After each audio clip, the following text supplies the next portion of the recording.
we found ourselves in a situation where his economy, he rewarded the wealthy. He had the largest tax cut in American history, $2 trillion. He raised a deficit larger than any president has in any one term. He's the only president other than Herbert Hoover who's lost more jobs than he had when he began, since Herbert Hoover. The idea that he did something that was significant. And the military, you know, when he was president, they were still killing people in Afghanistan. He didn't do anything about that.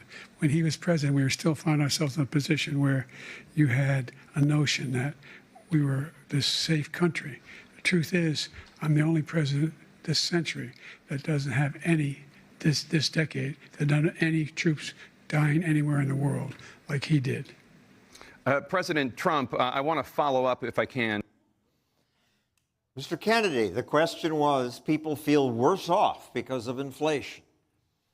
Yeah, and I want to thank everybody for being here and for this opportunity, and thank you, John. I also want to thank Elon Musk for live streaming this on X. CNN made some statements suggesting that might be, that he may get sued for that, and I'm very, very grateful for the courage that he's shown to protect freedom of speech in this country. I want to just orient us a little bit about why we're here tonight, and I don't want to make it sound like I'm complaining, because this isn't a personal issue. This is something that should be very troubling for our country. What happened with this debate? My uncle gave the first televised debate in 1960. Ever since then, the debate has been run by nonpartisan organizations, the League of Women Voters till 1988, and then the debating commission thereafter. And this is the first time that a private corporation owns the debate. And it's troubling because CNN is making tens of millions of dollars from this debate. And so they have an incentive to go ahead and collude with the two presidential candidates whose main purpose was to keep me off the stage. And again, this isn't a personal issue. This is something that's important for our democracy, because Americans feel like the system is rigged. And this is this collusion with a corporation, for-profit corporation, that both those campaigns are going to be pumping in tens or hundreds of millions of dollars in advertising. So it's all a big payoff. This is exactly the kind of merger of state and corporate power that I'm running in order to oppose. And Americans believe that the system is rigged against them because it is. And this is an example of how badly rigged it is. Mr. Kennedy, we're following the rules here. Your 2 minutes are up. You can do whatever you want with the minute that we give you. It's your show. You should get an introduction. I got to follow up. We're going back to the debate. I got to follow up, right? Well, I'm going to ask you a follow-up. You can do not whatever according to the person in my ear here. Tariff on all goods coming into the U.S. How will you ensure that that doesn't drive prices even higher? It's not going to drive them higher. It's just going to cause countries that have been ripping us off for years, like China and many others, in all fairness to China, it's going to just force them to pay us a lot of money, reduce our deficit tremendously, and give us a lot of power for other things. But he made a statement. The only thing he was right about is I gave you the largest tax cut in history. I also gave you the largest regulation cut in history. That's why we had all the jobs. And the jobs went down, and then they bounced back, and he's taking credit for bounce-back jobs. You can't do that. He also said he inherited 9% inflation. No, he inherited almost no inflation, and it stayed that way for 14 months. And then it blew up under his leadership because they spent money like a bunch of people that didn't know what they were doing, and they don't know what they were doing. It was the worst, probably the worst administration in history. There's never been. And as far as Afghanistan is concerned, I was getting out of Afghanistan, but we were getting out with dignity, with strength, with power. He got out. It was the most embarrassing day in the history of our country's life. President Trump, over the last 8 years, he says the question was prices are higher because of Trump's 10% tariffs. And this is another example of why this debate is a problem, because these two men are the people who ran up the deficit that is causing the inflation. President Trump came into office promising to balance the budget. Instead, he spent more money in office than every president in United States history combined, from George Washington to George W. Bush, 283 years of history. President Biden will beat him. He's already run up $6.3 trillion in debt, and by the time he leaves office, he'll have run up more than President Trump. That's why we have inflation. Inflation is caused because they're printing money to pay for these expenses that we don't have, and that money is then a tax on the poor. That's why we have a 22% hike in home insurance. That's why we have $4 milk, $4 bread, $6 gasoline. It's because of the forever wars and the out-of-control spending by these two gentlemen. We have a $34 trillion debt now. The interest alone on that debt is costing us more than our military budget. Within 5 years, 50 cents out of every dollar that we collect in taxes will go to servicing the debt. Within 10 years, 100%. This is existential. This is one of the problems that neither of these two will talk about. This is the reason that they need me on stage, because I would confront them with what they did. They were the ones who ran up half of this deficit is attributable to those two men, and that's what's causing inflation. We'll never deal with inflation if we don't deal with the money printing problem, and neither of them are going to do it. Money printing. Back to the debate. Under both of your administrations, the national debt soared to record highs. And according to a new nonpartisan analysis, President Trump, your administration approved $8.4 trillion in new debt, while so far, President Biden, you've approved $4.3 trillion in new debt. So, former President Trump, many of the tax cuts that you signed into law are set to expire next year. You want to extend them and go even further, you say. With the U.S. facing trillion-dollar deficits and record debt, why should top earners and corporations pay even less in taxes than they do now? Because the tax cuts spurred the greatest economy that we've ever seen just prior to COVID. And even after COVID, it was so strong that we were able to get through COVID much better than just about any other country. But we spurred, that tax spurred. Now, when we cut the taxes, as an example, the corporate tax was cut down to 21% from 39%, plus beyond that.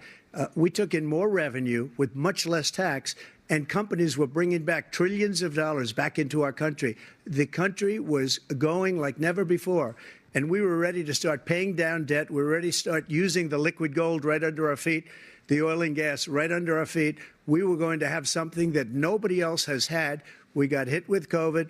We did a lot to fix it. I gave him an unbelievable situation with all of the therapeutics and all of the things that we came up with. We gave him something great. Remember, more people died under his administration, even though we had largely fixed it. More people died under his administration than our administration, and we were right in the middle of it, something which a lot of people don't like to talk about. But he had far more people dying in his administration. He did the mandate, which is a disaster, mandating it.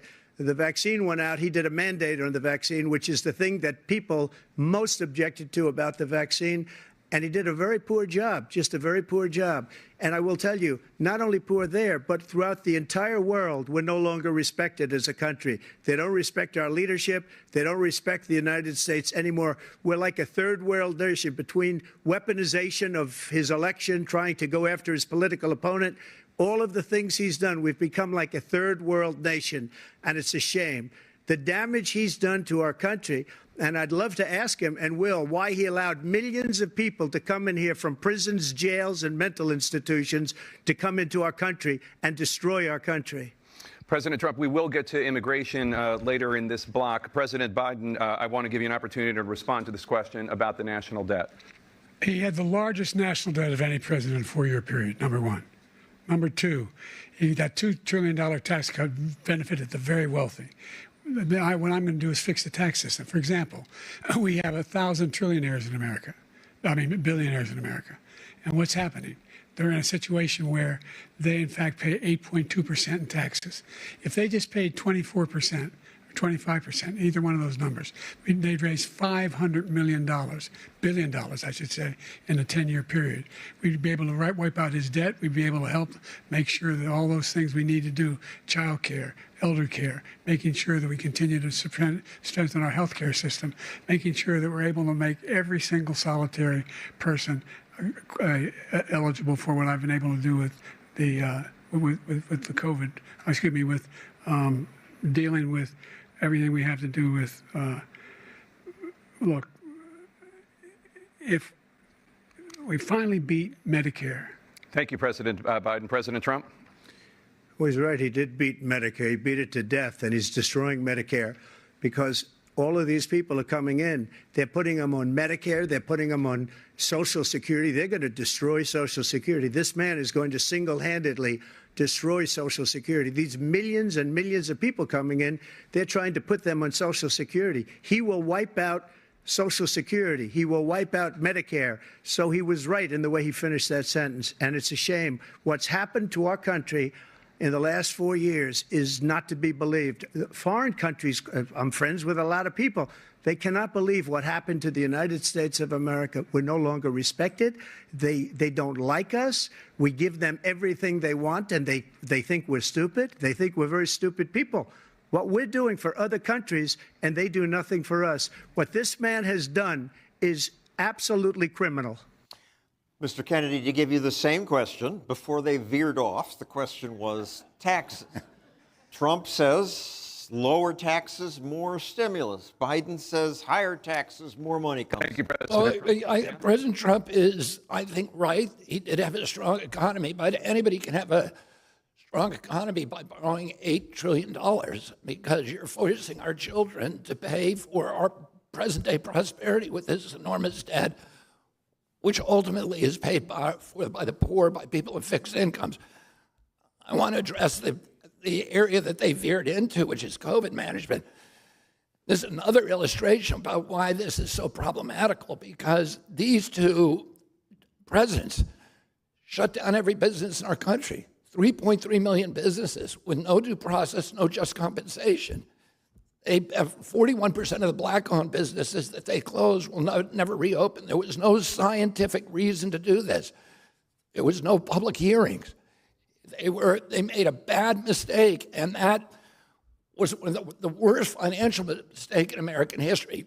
They shifted $4.3 trillion upward to this new oligarchy of billionaires that he was talking about.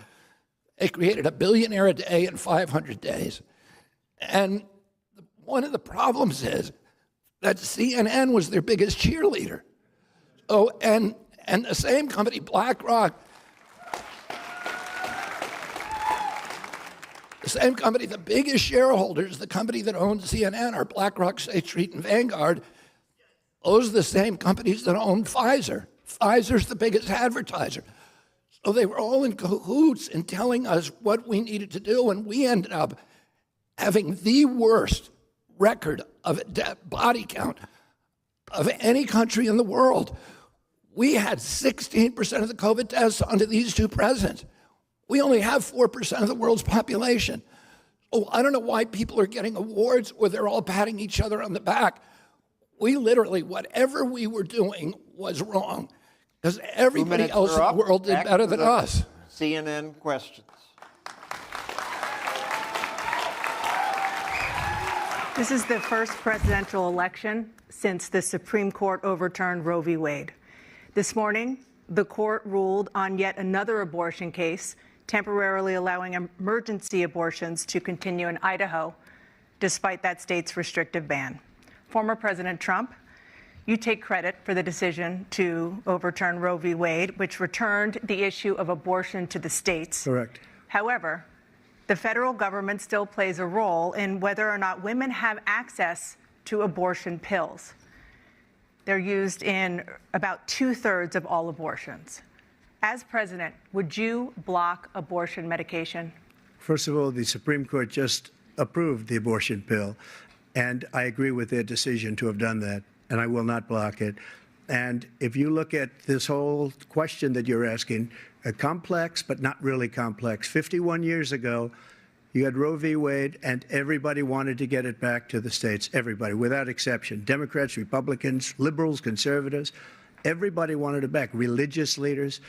And what I did is I put 3 great Supreme Court justices on the court, and they happened to vote in favor of killing Roe v. Wade and moving it back to the states. This is something that everybody wanted. Now, 10 years ago or so, they started talking about how many weeks and how many this, getting into other things. But every legal scholar throughout the world, the most respected, wanted it brought back to the states. I did that. Now the states are working it out. If you look at Ohio, it was a decision that was, an end result that was a little bit more liberal than you would have thought. Kansas, I would say the same thing. Texas is different. Florida is different. But they're all making their own decisions right now. And right now, the states control it. That's the vote of the people. Like Ronald Reagan, I believe in the exceptions. I am a person that believes. And frankly, I think it's important to believe in the exceptions. Some people, you have to follow your heart. Some people don't believe in that. But I believe in the exceptions for rape, incest, and the life of the mother. I think it's very important. Some people don't. Follow your heart. But you have to get elected also. And because that has to do with other things. You got to get elected. The problem they have is they're radical because they will take the life of a child in the 8th month, the 9th month, and even after birth. After birth, if you look at the former governor of Virginia, he was willing to do this. He said, we'll put the baby aside and we'll determine what we do with the baby, meaning we'll kill the baby. What happened is we brought it back to the states, and the country is now coming together on this issue. It's been a great thing. Thank you. President Biden? It's been a terrible thing, what you've done. The fact is that the vast majority of constitutional scholars supported Roe when it was decided, supported Roe.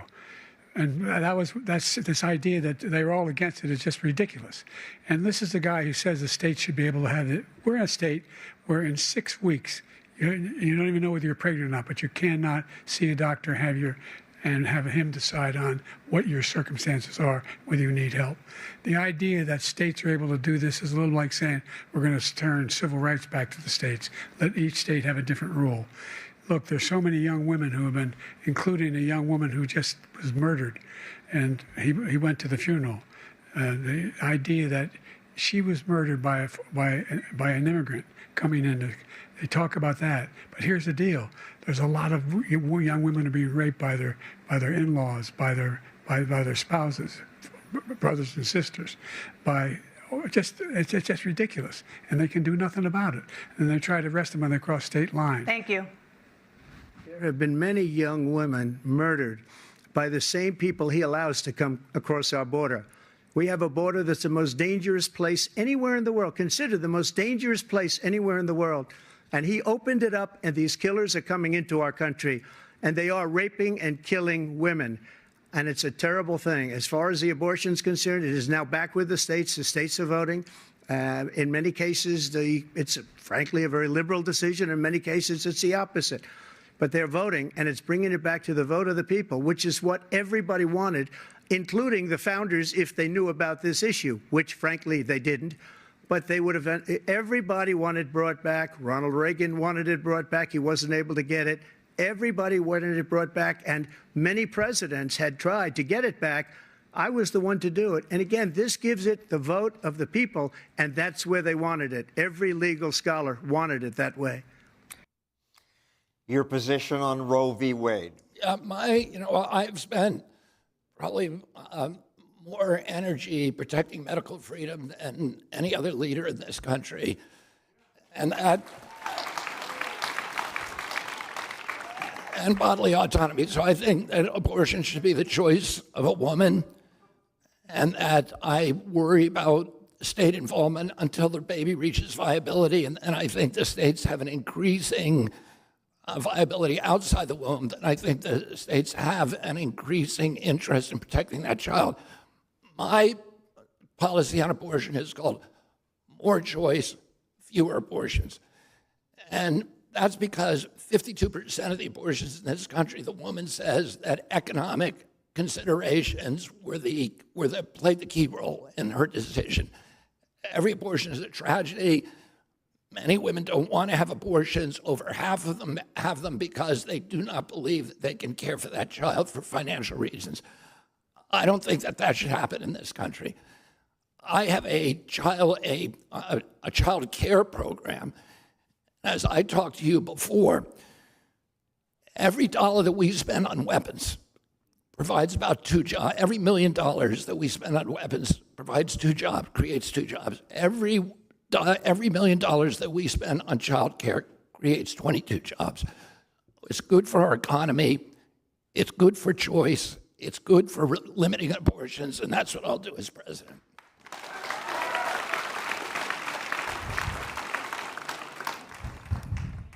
Abortion, President Biden, 7 states, I'll let you do that. This is the same topic. 7 states have no legal restrictions on how far into a pregnancy a woman can obtain an abortion. Do you support any legal limits on how late a woman should be able to terminate a pregnancy? I support Roe v. Wade, which had 3 trimesters. The first time is between the woman and the doctor. Second time is between the doctor and an extreme situation. The third time is between the doctor, between the woman and the state.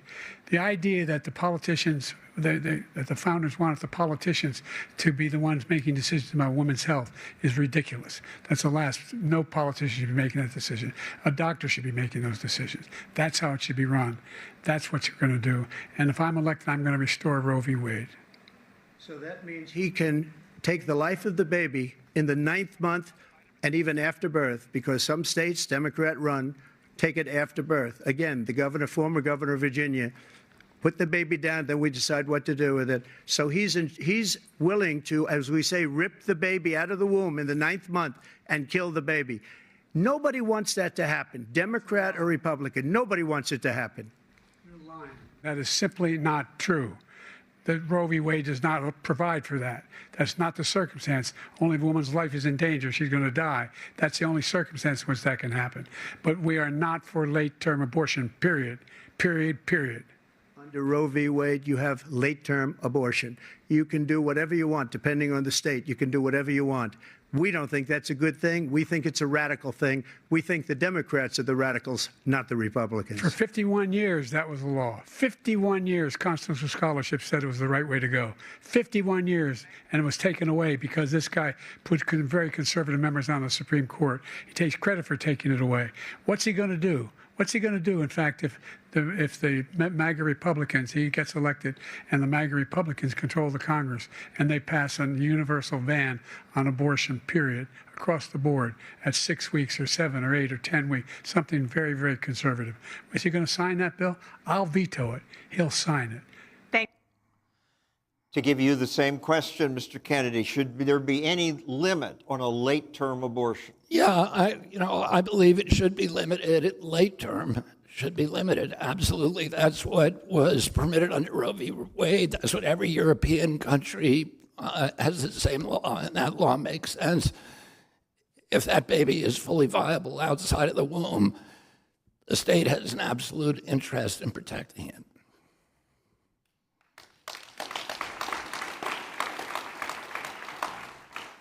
To the issue of immigration and border security, President Biden, a record number of migrants have illegally crossed the southern border on your watch, overwhelming border states and overburdening cities such as New York and Chicago, and in some cases causing real safety and security concerns. Given that, why should voters trust you to solve this crisis? Because we worked very hard to get a bipartisan agreement that not only changed all of that, it made sure that we are in a situation where you had no circumstance where they could come across the border with the number of border police there are now. We significantly increased the number of asylum officers. By the way, the Border Patrol endorsed my position. In addition to that, we found ourselves in a situation where when he was president, he was separating babies from their mothers, putting them in cages, making sure the families were separated. That's not the right way to go. What I've done since I've changed the law, what's happened? I've changed it in a way that now you're in a situation where there are 40% fewer people coming across the border illegally. That's better than when he left office. And I'm going to continue to move until we get the total ban on the total initiative relative to what we're going to do with more Border Patrol and more asylum officers. President Trump? I really don't know what he said at the end of that sentence. I don't think he knows what he said either. Look, we had the safest border in the history of our country. The border, all he had to do was leave it. All he had to do was leave it. He decided to open up our border, open up our country to people that are from prisons, people that are from mental institutions, insane asylum, terrorists. We have the largest number of terrorists coming into our country right now, all terrorists, all over the world, not just in South America, all over the world. They come from the Middle East, everywhere. All over the world, they're pouring in. And this guy just left it open. And he didn't need legislation because I didn't have legislation. I said, close the border. We had the safest border in history. In that final couple of months of my presidency, we had, according to Border Patrol, who is great, and by the way, who endorsed me for president, but I won't say that, but they endorsed me for president. Brandon, just speak to him. But look, we had the safest border in history. Now we have the worst border in history. There's never been anything like it. And people are dying all over the place, including the people that are coming up in Thank you, caravans. President Trump. President Biden? The only terrorist who's done anything crossing the border is one who came along and killed three, under his administration, killed an al-Qaeda person come in his administration, killed three American soldiers, killed 3 American soldiers. That's the only terrorist that's there. I'm not saying no terrorist ever got through, but the idea they're emptying their prisons, we're welcoming these people, that's simply not true. There's no data to support what he said. Once again, he's exaggerating, he's lying. Mr. Kennedy, what would you do about the border? Well, I would say that on this one, President Trump is more right than President Biden. I think almost everything that President Biden said, I know to be not to be true, including his claim that he was endorsed by the Border Patrol. And the border, there's been at least 7 million people who've come across the border, and they've come across principally, and this is without the gotaways, which are another 2 million. So those are the people who don't go through the gaps in the wall. President Biden, when he became president, ordered a stop on the construction of the wall. That's the problem.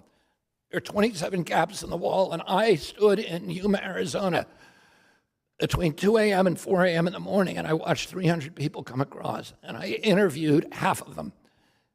The first 110 came from West Africa. They're young men of military age. The second 110 were from Asia, from Azerbaijan, from Nepal, from Tibet, from Bangladesh. Most of them were from China.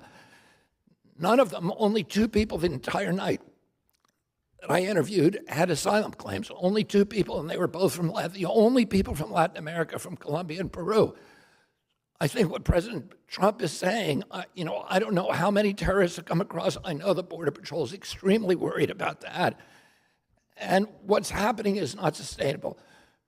President Biden ordered the deconstruction of fences, the censoring systems were taken down. I can't tell you why. The long-distance cameras were taken down. The night lights were taken down. So there was some decision in the administration to open up the border, and then the 2 laws that were changed under President Biden, and this is the day that he came in, the catch and release law, and The time is up. Sorry. Back to the CNN debate. And you've said that you're going to carry out, quote, the largest domestic deportation operation in American history, unquote. Does that mean that you will deport every undocumented immigrant in America, including those who have jobs, including those whose spouses are citizens, and including those who have lived here for decades? And if so, how will you do it? Just 1 second. He said we killed 3 people. The people we killed are al-Baghdadi and Soleimani, the 2 greatest terrorists, biggest terrorists anywhere in the world. And it had a huge impact on everything, not just border, on everything.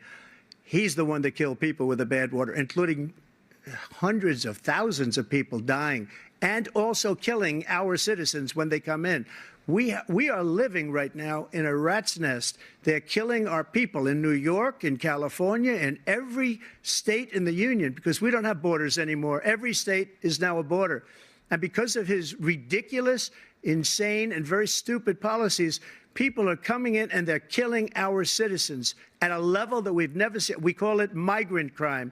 I call it Biden migrant crime.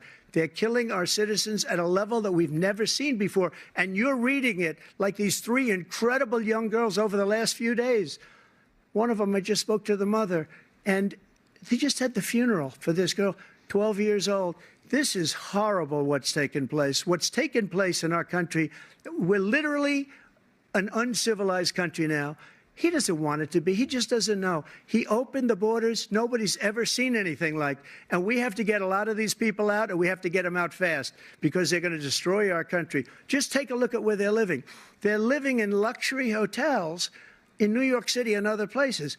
Our veterans are on the street. They're dying because he doesn't care about our veterans. He doesn't care. He doesn't like the military at all, and he doesn't care about our veterans. Nobody been worse. I had the highest approval rating for veterans taking care of the VA. He has the worst. He's gotten rid of all the things that I approved, choice that I got through Congress, all of the different things I approved, they abandoned. We had by far the highest, and now it's down in less than half because he's done all these great things that we did. And I think he did it just because I approved it, which is crazy. But he has killed so many people at our border by allowing all of these people to come in. And it's a very sad day in America. President Biden, you have the mic. Every single thing he said is a lie. Every single one. For example, veterans are a hell of a lot better off since I passed the PACT Act. 1 million of them now have insurance, and their families have it. Their families have it because what happened, whether it was Agent Orange or burn pits, they're all being covered now. And his group opposed that. We're also in a situation where we have great respect for veterans. My son spent a year in Iraq, living next to one of those burn pits, came back with stage 4 glioblastoma. I was recently in France for D-Day, and I spoke all about those heroes that died. I went to the World War I cemetery he refused to go to. He was standing with his 4-star general, and he told me, he said, I don't want to go in there because they're a bunch of losers and suckers. My son was not a loser, was not a sucker. You're the sucker. You're the loser. President Trump? First of all, that was a made-up quote, suckers and losers. They made it up. It was in a third-rate magazine that's failing, like many of these magazines. He made that up. He put it in commercials. We've notified him. We had 19 people that said I didn't say it. And think of this. Who would say I'm at a cemetery or I'm talking about our veterans? Because nobody's taken better care. I'm so glad this came up, and he brought it up. There's nobody that's taken better care of our soldiers than I have. To think that I would, in front of generals and others, say suckers and losers. We have 19 people that said it was never said by me. It was made up by him, just like Russia was made up, just like the 51 intelligence agents are made up, just like the new thing with the 16 economists are talking. It's the same thing. 51 intelligence agents said that the laptop was Russia disinformation. It wasn't. That came from his son, Hunter. It wasn't Russia disinformation. He made up the suckers and losers, so he should apologize to me right now. 4-star general standing to your side who was on your staff who said you said it, period. That's number one. And number two, the idea that I have to apologize to you for anything along the line. We've done more for veterans than any president has in American history. And they now are in their family. The only sacred obligation we have as a country is to care for our veterans when they come home and their families and equip them when they go to war. That's what we're doing. That's what the VA is doing now. They're doing more for veterans than ever before in our history. Mr. Kennedy, the question which neither candidate answered was, there are millions of undocumented immigrants in the country now. What would you do? Well, I want to comment on their digressions because I think President Trump is right that there's a lot of bad people coming across. I think that's undisputed, and we're seeing rises in crime that are associated with the immigrants. But more importantly, there's just a sheer number of them, and I think a lot of the Democrats allowed this to happen out of a humanitarian impulse, out of the impulse of compassion. But when you're actually down there and talking to people, it's not a compassionate solution. The people that I talk to, many of them have been extorted, they've been exploited, they've been robbed, they've been raped. We have an immigration policy in this country that is now being run by the Sinaloa drug cartel. The Border Patrol takes, because they've been ordered not to do their job, they're, catch and release. They bring them to the Yuma airport, put them on a plane to any destination they want. This is true. It sounds like hyperbole, but it's not. And they pay their ticket. And they get reimbursement from FEMA. It's insane. There's 110,000 immigrants now in New York, and President Trump's right. They're being put up at hotels. Many of them are on the street. They have a asylum court date 7 years in the future. They can't legally work, so they're taken advantage of by predatory employers. We're paying them $6 or $8 an hour, and those employers are bidding against union shops who are getting paid $35 or $50 an hour, and the union shops are losing the bid. They are camped out in Randall's Island on the playing fields where the children are supposed to be playing for sports. Those fields were closed during COVID. So these kids, these wonderful New York City kids, or scholarship track, could not play their sport, and their lives were, and now the same thing's happening. They can't play their sport because there's immigrants. Time is up here. Now, 3 candidates did not answer the question. Back to CNN. The topic of foreign policy. I want to begin with Russia's war against Ukraine, which is now in its 3rd year. Former President Trump, Russian President Vladimir Putin says he'll only end this war if Russia keeps the Ukrainian territory it has already claimed and Ukraine abandons its bid to join NATO. Are Putin's terms acceptable to you? First of all, our veterans and our soldiers can't stand this guy. They can't stand him. They think he's the worst commander-in-chief, if that's what you call him, that we've ever had. They can't stand him. So let's get that straight. And they like me more than just about any of them. And that's based on every single bit of information. As far as Russia and Ukraine, if we had a real president, the president that knew, that was respected by Putin, he would have never invaded Ukraine. A lot of people are dead right now, much more than people know. You know, they talk about numbers. You can double those numbers, maybe triple those numbers. He did nothing to stop it. In fact, I think he encouraged Russia from going in. I'll tell you what happened. He was so bad with Afghanistan. It was such a horrible embarrassment, most embarrassing moment in the history of our country, that when Putin watched that and he saw the incompetence, that he should have fired those generals, like I fired the one that you mentioned. And so he's got no love lost. But he should have fired those generals. No general got fired for the most embarrassing moment in the history of our country, Afghanistan, where we left billions of dollars of equipment behind. We lost 13 beautiful soldiers, and 38 soldiers were obliterated. And by the way, we left people behind, too. We left American citizens behind. When Putin saw that, he said, you know what? I think we're going to go in and maybe take this was his dream. I talked to him about it, his dream. The difference is he never would have invaded Ukraine, never. Just like Israel would have never been invaded in a million years by Hamas. You know why? Because Iran was broke with me. I wouldn't let anybody do business with them. They ran out of money. They were broke. They had no money for Hamas. They had no money for anything, no money for terror. That's why you had no terror at all during my administration. This place, the whole world is blowing up under him. President Biden? I've never heard so much malarkey in my whole life. Look, the fact of the matter is that we're in a situation where, let's take the last point first. Iran attacked American troops, caused brain damage for a number of these troops, and he did nothing about it. Recently, not when he was president. They attacked. He said they're just having headaches. That's all it is. He didn't do a thing when the attack took place, number one. Number two, we got over 100,000 Americans and others out of Afghanistan during that airlift. Number three, we found ourselves in a situation where, if you take a look at what Trump did in Ukraine, this guy told Trump, do whatever you want, and do whatever you want. And that's exactly what Trump did to Putin, encourage him, do whatever you want.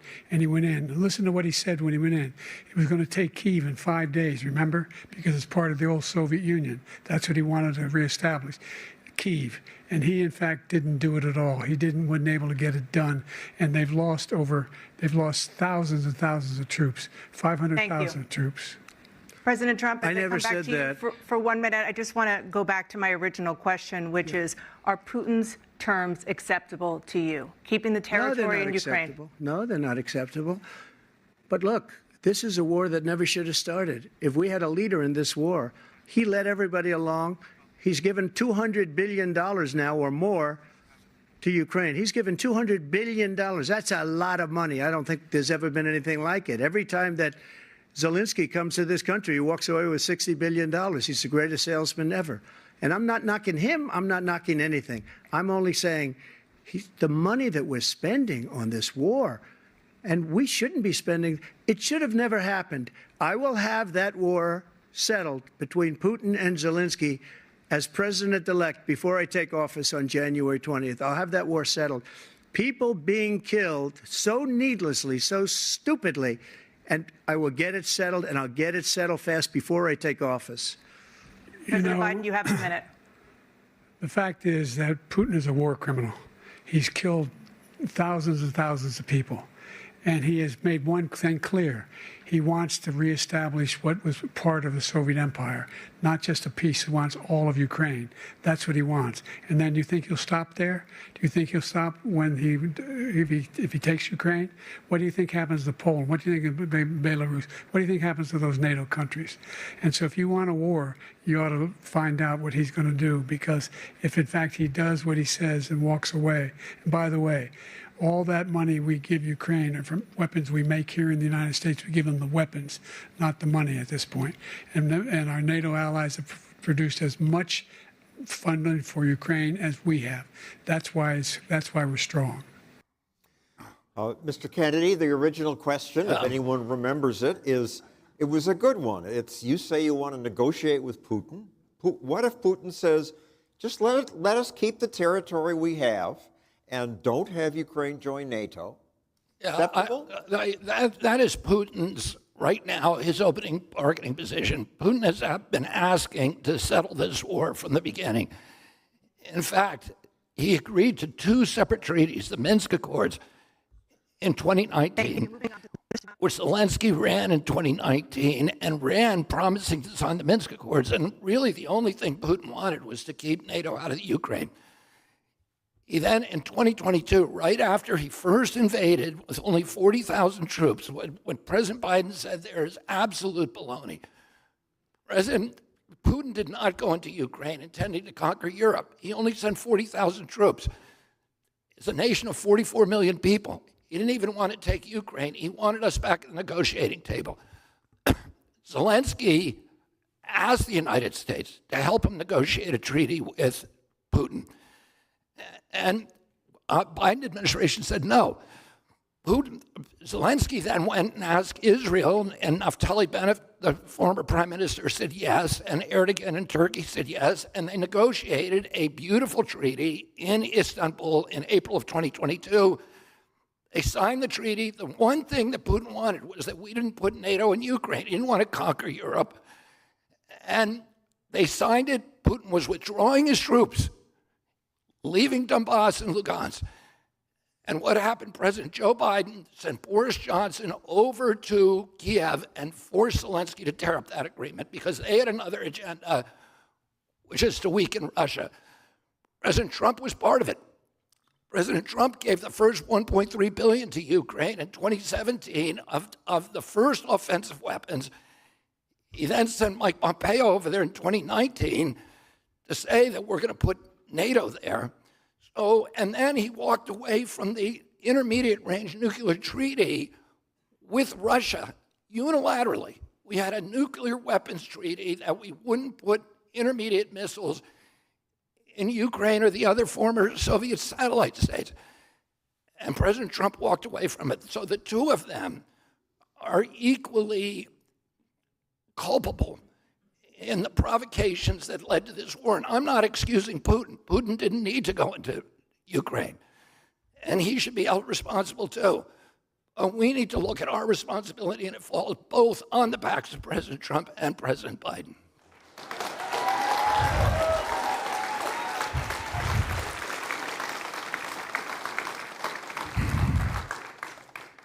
Moving on to the Middle East.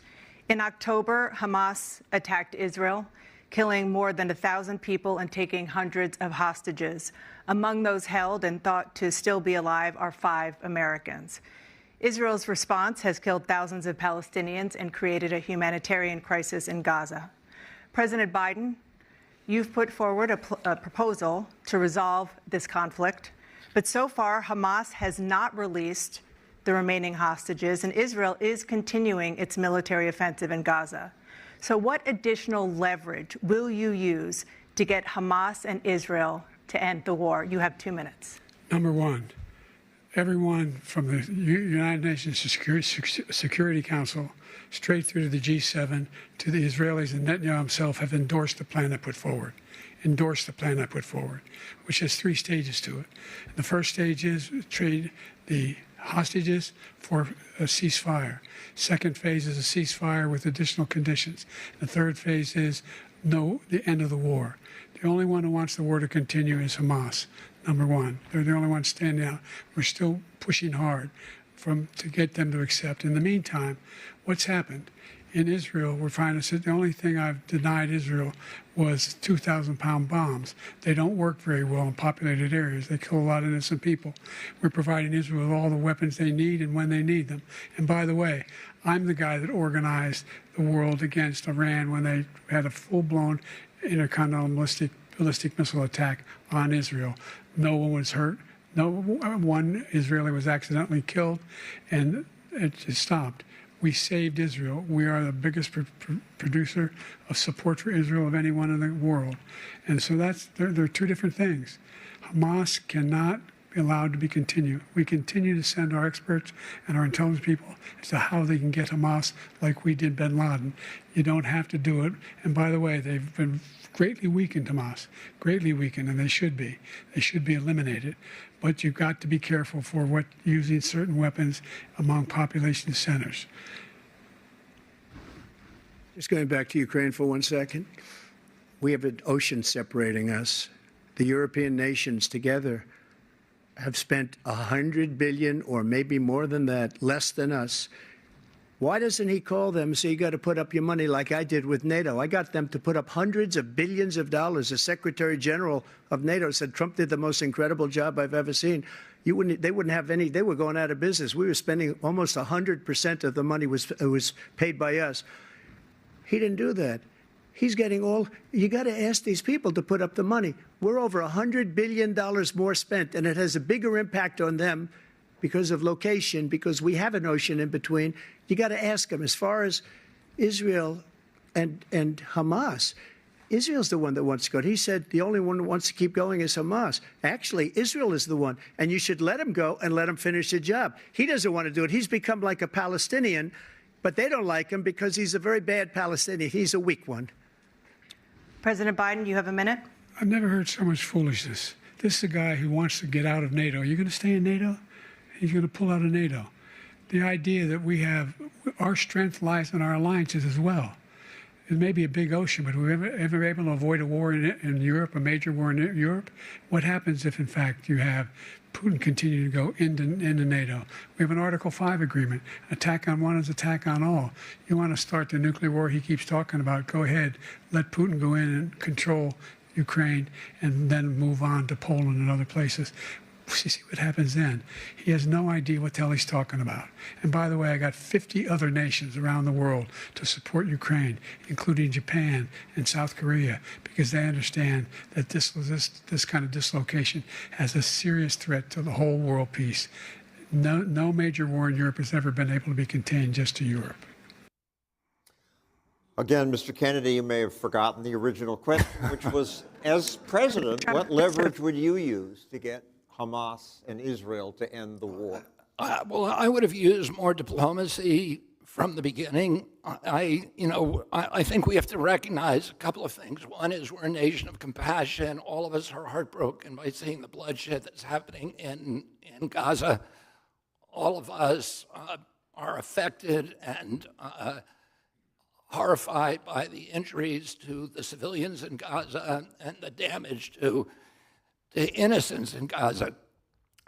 We also have to understand that Israel is in an existential battle now, and that Hamas, which is a genocidal organization, which is pledged to Israel's annihilation, it's pledged to the extermination of Jews, and it does not want a two-state solution. It wants a one-state solution, which is Israel gone. And it actually has in its charter a provision that says that it is against Islamic law to even negotiate with Israel.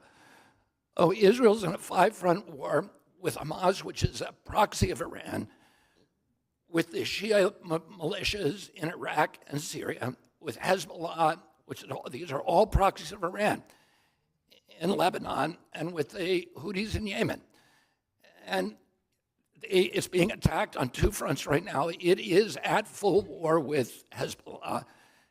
And we have to let Israel disarm Hamas. We have to support them. Israel's our oldest ally. It is the only democracy in the Mideast.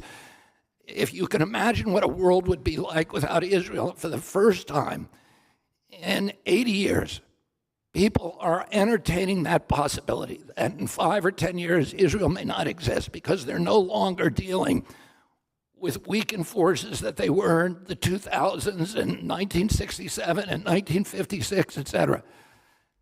Hezbollah is the most proficient guerrilla army in the world, and probably in history. Iran is now a superpower in the Mideast and has the capacity to maintain a war. So we need, and to wipe out Israel. We need to support Israel, but we need to use diplomacy, and the people in the White House are not capable of doing that. We need to bring in President Xi. We need to bring in President Putin.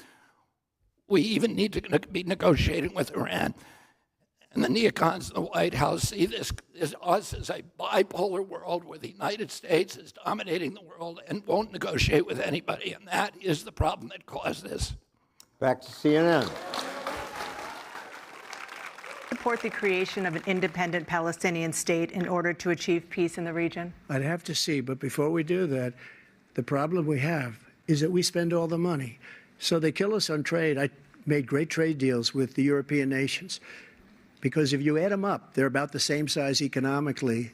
Their economy is about the same size as the United States. And they were no cars, they don't want anything that we have, but we're supposed to take their cars, their food, their everything, their agriculture. I changed that. But the big thing I changed is they don't want to pay.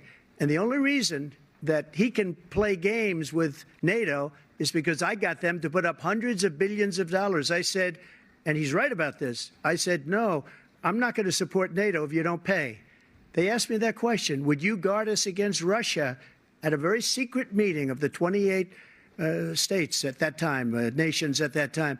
And I said, no, if you don't pay, I won't do that. And you know what happened? Billions and billions of dollars came flowing in the next day and the next months. But now we're in the same position. We're paying everybody's bills. The question was actually, would you support an independent Palestinian state? I'd like to answer the NATO question. I think that you've got 2 minutes for what you do with it. NATO. When NATO was created, it was a bulwark against Soviet expansion.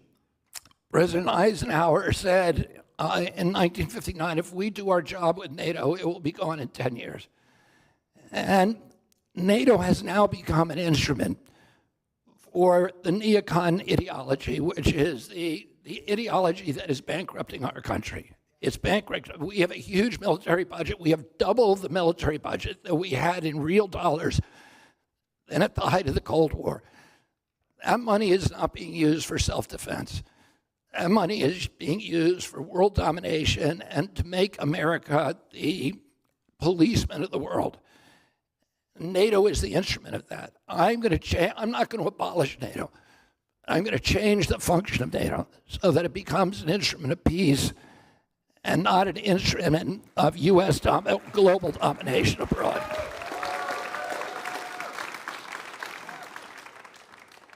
Would you support an independent Palestinian state? I think that has to be decided between Israel and Palestine. Back to CNN. Democracy. Former President Trump, I want to ask you about January 6, 2021. After you rallied your supporters that day, some of them stormed the Capitol to stop the constitutionally mandated counting of electoral votes. As president, you swore an oath to, quote, preserve, protect, and defend, unquote, the Constitution. What do you say to voters who believe that you violated that oath through your actions and inaction on January 6th and worry that you'll do it again? Well, I don't think too many believe that. And let me tell you about January 6th. On January 6th, we had a great border. Nobody coming through, very few. On January 6th, we were energy independent. On January 6th, we had the lowest taxes ever. We had the lowest regulations ever. On January 6th, we were respected all over the world. All over the world, we were respected. And then he comes in, and we're now laughed at. We're like a bunch of stupid people. What happened to the United States' reputation under this man's leadership is horrible, including weaponization, which I'm sure at some point you'll be talking about, where he goes after his political opponent because he can't beat him fair and square. You have 80 seconds left. My question was, what do you say to those voters who believe that you violated your constitutional oath through your actions and inaction on January 6, 2021, and worry that you'll do it again? Well, I didn't say that to anybody. I said peacefully and patriotically. And Nancy Pelosi, if you just watched the news from 2 days ago, on tape to her daughter, who's a documentary filmmaker, they say, but she's saying, oh, no, it's my responsibility. I was responsible for this. Because I offered her 10,000 soldiers or National Guard, and she turned them down. And the mayor of, in writing, by the way, the mayor, in writing, turned it down, the mayor of D.C.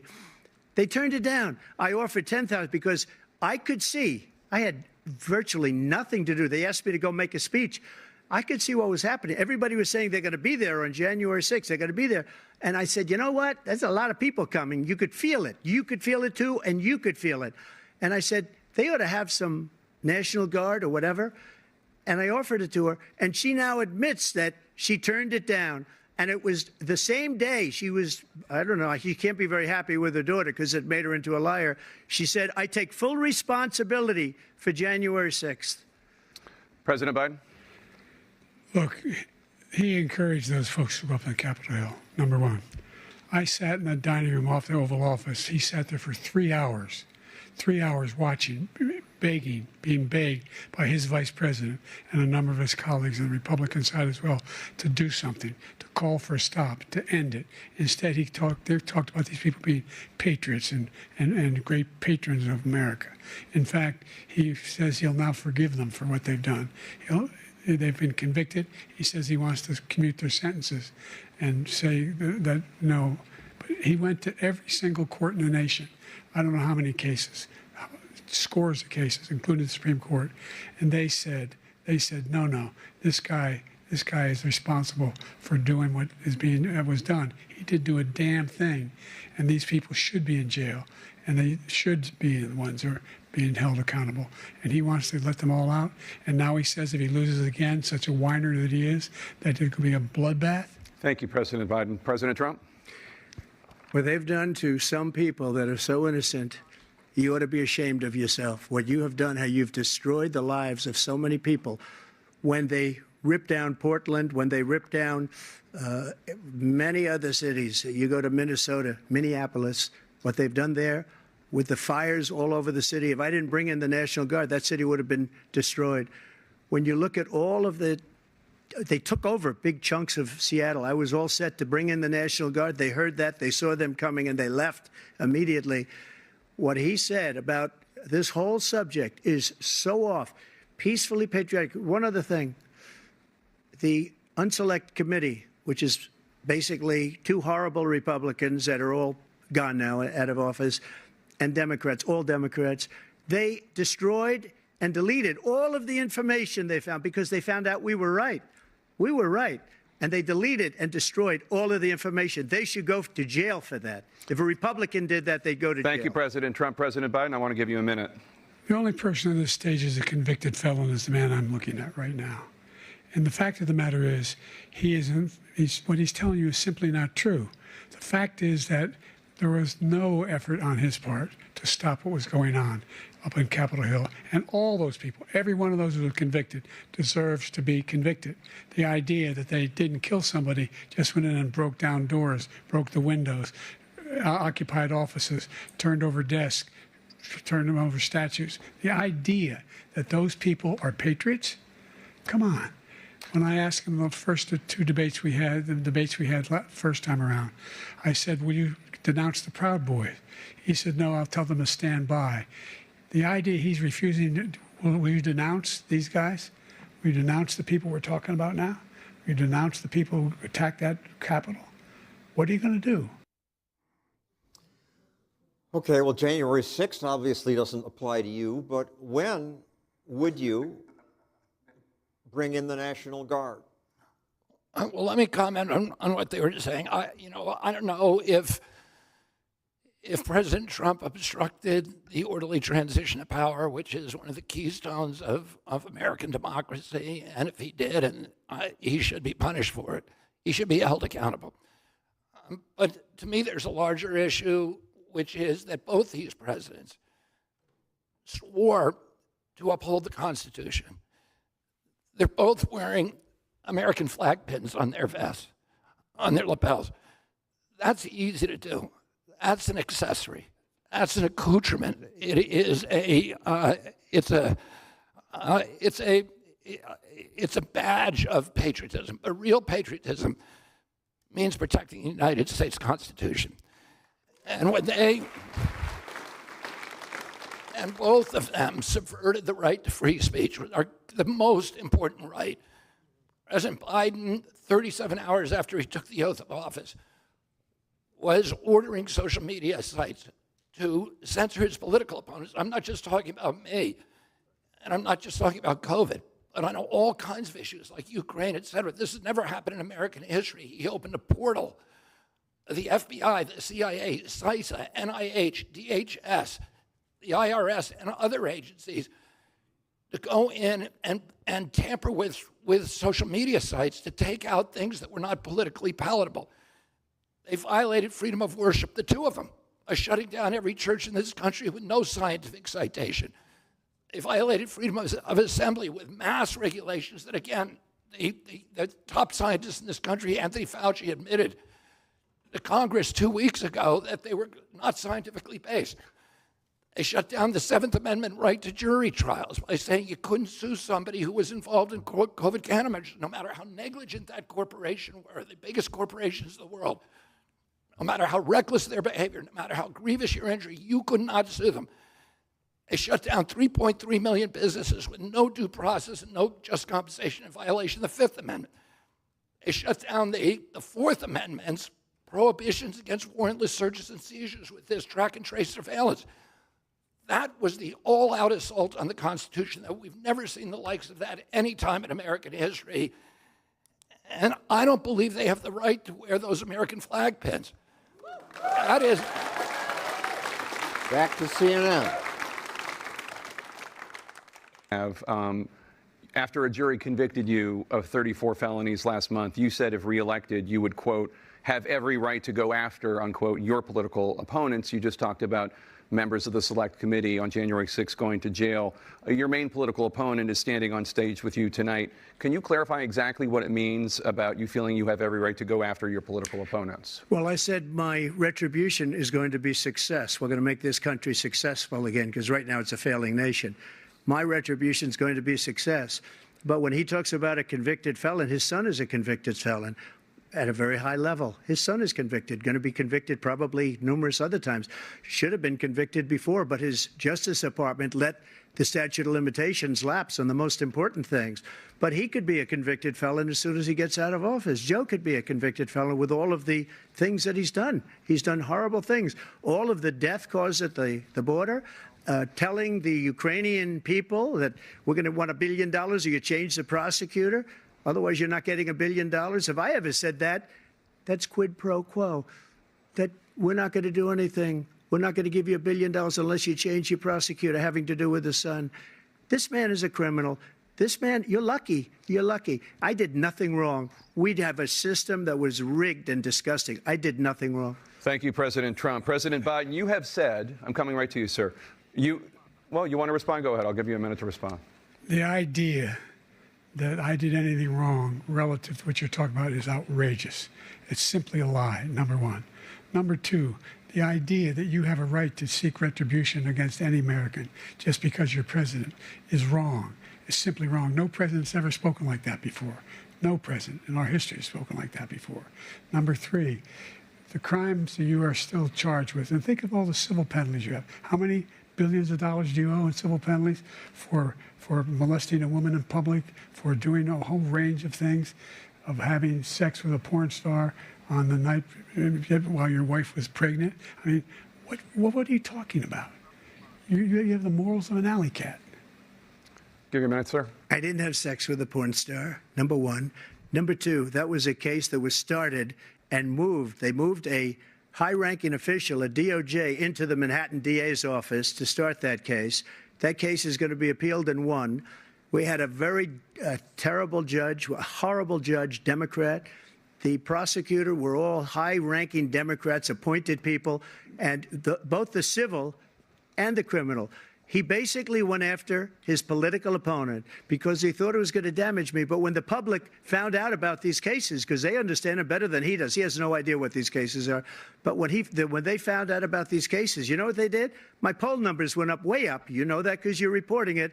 And we took in more money in the last 2 weeks than we've ever taken in the history of any campaign. I don't think any campaign has ever taken. Hundreds of millions of dollars came pouring in because the public knows it's a scam, and it's a guy that's after his political opponent because he can't win fair and square. Thank you, President. Again, the question doesn't really apply to you, but what do you think about the lawsuits against Donald Trump? Well, here's what I say. President Biden made the point that it's wrong for a federal official to use his federal governmental powers. It's an abuse of power to use that to punish or disadvantage his political opponents. President Biden is doing that every day. They've denied me Secret Service. President Biden, I'm the first candidate since my father was killed. When my father was killed, Secret Service became available to political candidates prior to the convention. 33 political candidates have been given that prior to the 100-day cutoff, 120-day cutoff, and most of them with polling number a tiny fraction of what I have.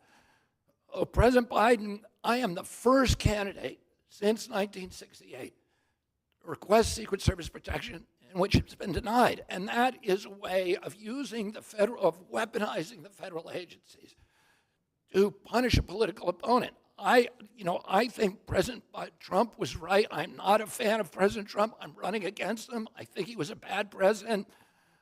But he's right that it's shocking that 51 CIA agents signed this document saying that the Hunter Biden laptop was a Russian hoax. And they were accusing the Russians of tampering with our election. It was actually the CIA tampering with the election. I want to say this, too. President Biden is now deployed, he's got $3 billion from big corporations in this country. He's using that corporate money to sue me in virtually every state to keep me off the ballot. That's not democratic. We all, President Biden, a couple of days ago, let me just finish this. President Biden was criticizing and ridiculing Vladimir Putin for getting 88% of the vote in Russia. Mr. Kennedy, I'm going to hold you to the time limit. Let me just finish this point. The way that Putin got 88% of the vote was by censoring his opponents on state-owned television, all the national TV networks, and by making sure they didn't get on the ballot. We should not be doing that here in this country. We should be an example of something better.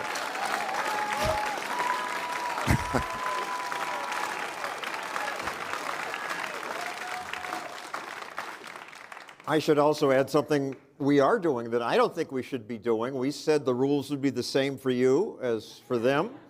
I've been asking my ear to give you more time, but I don't think that's right, so I'm going to stop doing that. Back to CNN. President Biden, you have said, quote, Donald Trump and his MAGA Republicans are determined to destroy American democracy. Do you believe that the tens of millions of Americans who are likely to vote for President Trump will be voting against American democracy? The more they know about what he's done, yes. The more they know about what he's done.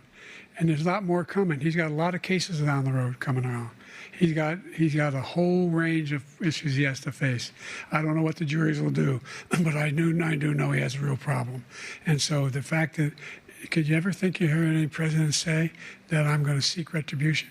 Do you ever hear any president say that I thought Hitler had some good ideas? What got me involved to run in the first place after my son had died, I decided in Iraq, because of Iraq, I said I wasn't going to run again until I saw what happened in Charlottesville, Virginia. People coming out of the woods carrying swastikas on torches, and singing the same anti-Semitic bile they sang when back in Germany.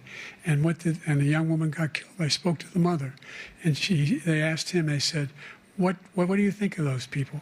The ones who got killed, the one who tried to stop it, and the ones," he said, "I think they're fine people on both sides." What American president would ever say Nazis coming out of fields carrying torches, singing the same anti-Semitic bile, carrying swastikas were fine people. And this is a guy who says Hitler's done some good things. I'd like to know what they are. The good things Hitler's done, that's what he said. This guy has no sense of American democracy. President Trump.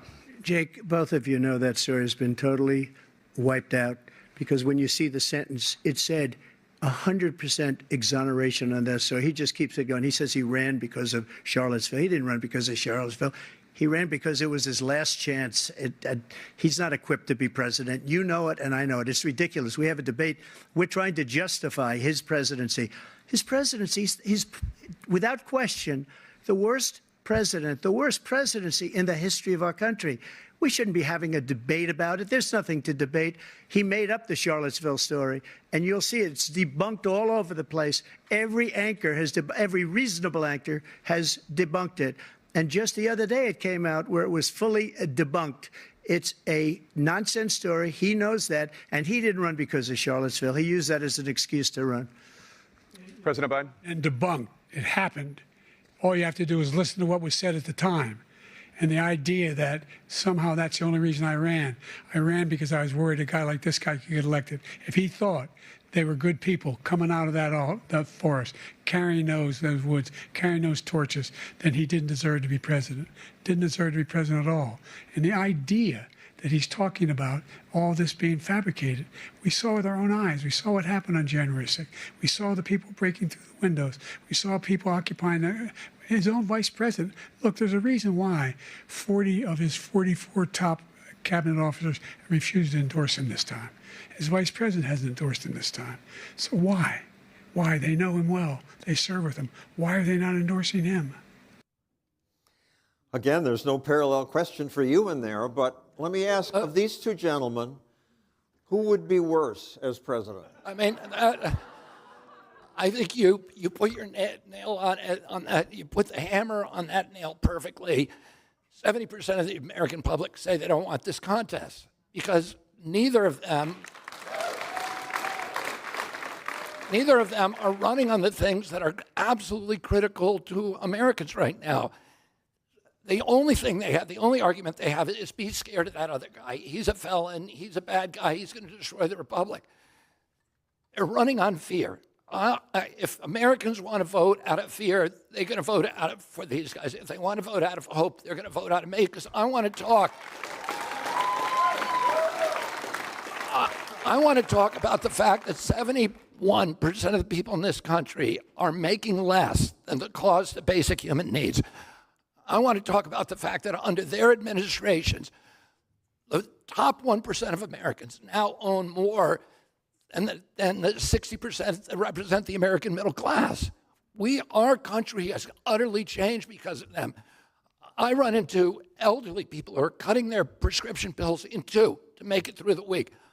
Mothers who are downgrading their purchases at the grocery store to make it out of the checkout line.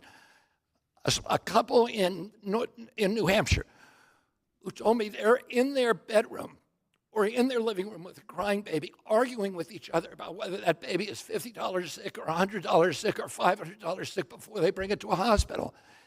These are kids who come up to me every day and say that one day a week, they have to choose between buying gasoline and buying lunch. These are choices you're not supposed to have to make in this country.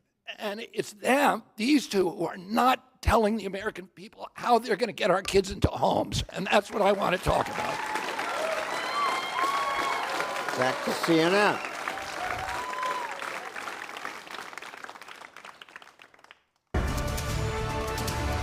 Welcome back to the CNN presidential debate live from Georgia. Let's talk about persistent challenges you both faced in your first terms and you'd certainly face again in a second term. President Biden, while black unemployment dropped to a record low under your presidency, black families still earn far less than white families. Black mothers are still 3 times more likely to die from pregnancy-related causes, and black Americans are imprisoned at 5 times the rate of white Americans. What do you say to black voters who are disappointed that you haven't made more progress? They acknowledge they made a lot of progress, number one. The fact of the matter is there's more small black businesses that have been started than any time in history. Number two, the wages of black unemployment is the lowest level it's been in a long, long time. Number three, we're trying to provide housing for black Americans and dealing with the segregation that exists among these corporations that collude to keep people out of their houses. And in addition to that, we find that the impact on the choice that black families have to make relative to child care is incredibly difficult. When we did the first major piece of legislation in the past, I was able to reduce black child care costs. I cut them in half. We got to make sure we provide for child care costs. We got to make sure, because when you provide those child care protections, you increase economic growth because more people can be in the job market. So there's more to be done, considerably more to be done. But we've done a great deal so far, and I'm not letting up, and they know it. You have 49 seconds left. What do you say to black voters who are disappointed with the progress so far? I say I don't blame them for being disappointed. Inflation is still hurting them badly. For example, I provided for the idea that any black family first-time home buyer should get a $10,000 tax credit to be able to buy their first home so they can get started. I made sure that we're in a situation where all those black families and those black individuals who had to take out student loans that were ballooning, that if they were engaged in nursing, and anything having to do with volunteerism, if they paid their bills for 10 years on their student debt, all the rest was forgiven after 10 years. Millions have benefited from that. And we're going to do a whole lot more for black families. Thank you, President Trump. And he caused the inflation. He's blaming inflation, and he's right, it's been very bad. He caused the inflation, and it's killing black families and Hispanic families and just about everybody. It's killing people. They can't buy groceries anymore. They can't. You look at the cost of food where it's doubled and tripled and quadrupled. They can't live. They're not living anymore. He caused this inflation. I gave him a country with essentially no inflation. It was perfect. It was so good. All he had to do is leave it alone. He destroyed it with his Green New scam and all this money that's being thrown out the window. He caused inflation. As sure as you're sitting there, the fact is that his big kill on the black people is the millions of people that he's allowed to come in through the border. They're taking black jobs now, and it could be 18, it could be 19, and even 20 million people. They're taking black jobs, and they're taking Hispanic jobs, and you haven't seen it yet, but you're going to see something that's going to be the worst in our history. Thank you. President Biden? There was no inflation when I became president. You know why? The economy was flat on its back. 15% unemployment. He decimated the economy, absolutely decimated the economy. That's why there was no inflation at the time. There were no jobs. We provided thousands of millions of jobs for individuals who are in all communities, including minority communities. We made sure that they have health insurance. We have covered, the ACA has increased. I made sure that they're $8,000 per person in a family to get written off for health care. But this guy wants to eliminate that. They tried 50 times. He wants to get rid of the ACA again, and they're going to try again if they win. You find ourselves in a position where the idea that we're not doing anything, we put more police on the street than any administration has. He wants to cut the cops. We're providing for equity and making sure people have a shot to make it. There's a lot going on, but in inflation, he caused it by his tremendous malfeasance in the way he handled the pandemic. So trying to pass on a similar question, I don't know why they single out black people, but it's certainly true that some minorities in America do not do as well as us white people. And should government do something about that? And I agree with the assessment that inflation is disproportionately hurting black people because they're wage earners. They've got disproportionately fixed income. The border is disproportionately hurting black and Hispanic workers. I hear that every single day. I spent 10 years working with Cesar Chavez during the last part of his life. He had two issues. One was pesticides, the disproportionate impact of pesticides on Hispanics. The other issue was the border, because he understood all of these illegal immigrants coming across the border were hurting the capacity of his workers, American workers, to get good jobs and wages. The issue that they didn't talk about, two issues. One is education. We spend $50 billion a year on the Department of Education, and black kids in this country, it's a crime what is happening to their schools. When I was a kid, we had the best educated kids by every measure of any country in the world. We're now 22. We're throwing billions of dollars, and in inner city schools, most of these kids cannot read or do math at grade level. It is a crime. We need to give them choice. We need to give them charter schools. Neither of them have done anything about it. The last issue, which both of them have aggravated, is the mass incarceration crisis. 1 out of every 4 black men has had some contact with the correctional service.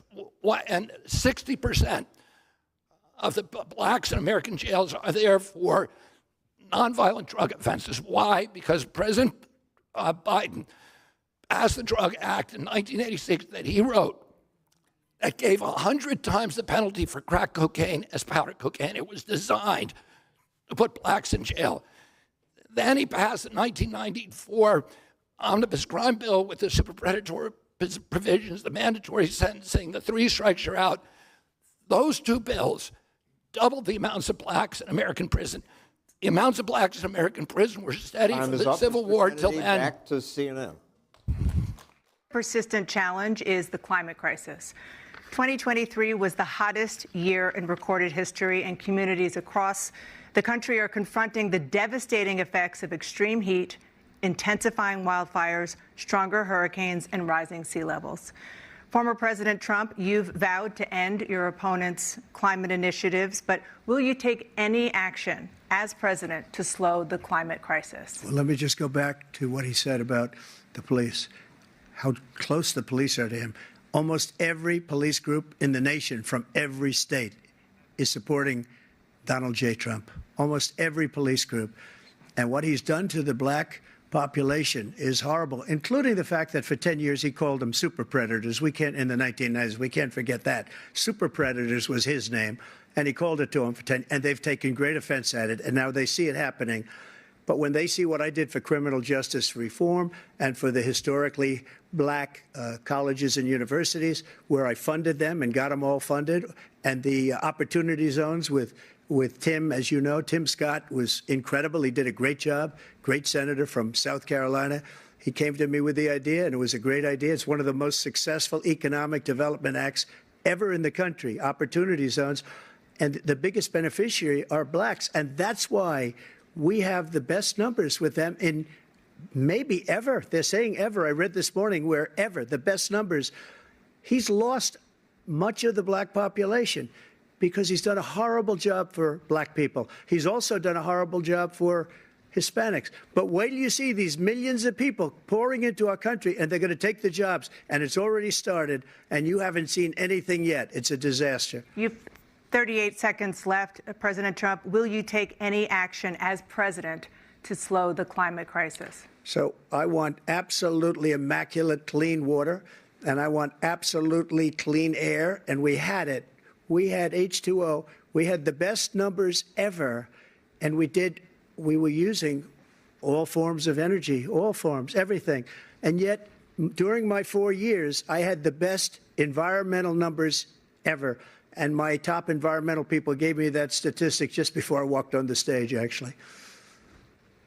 I don't know where the hell he's been. The idea that anything he said is true.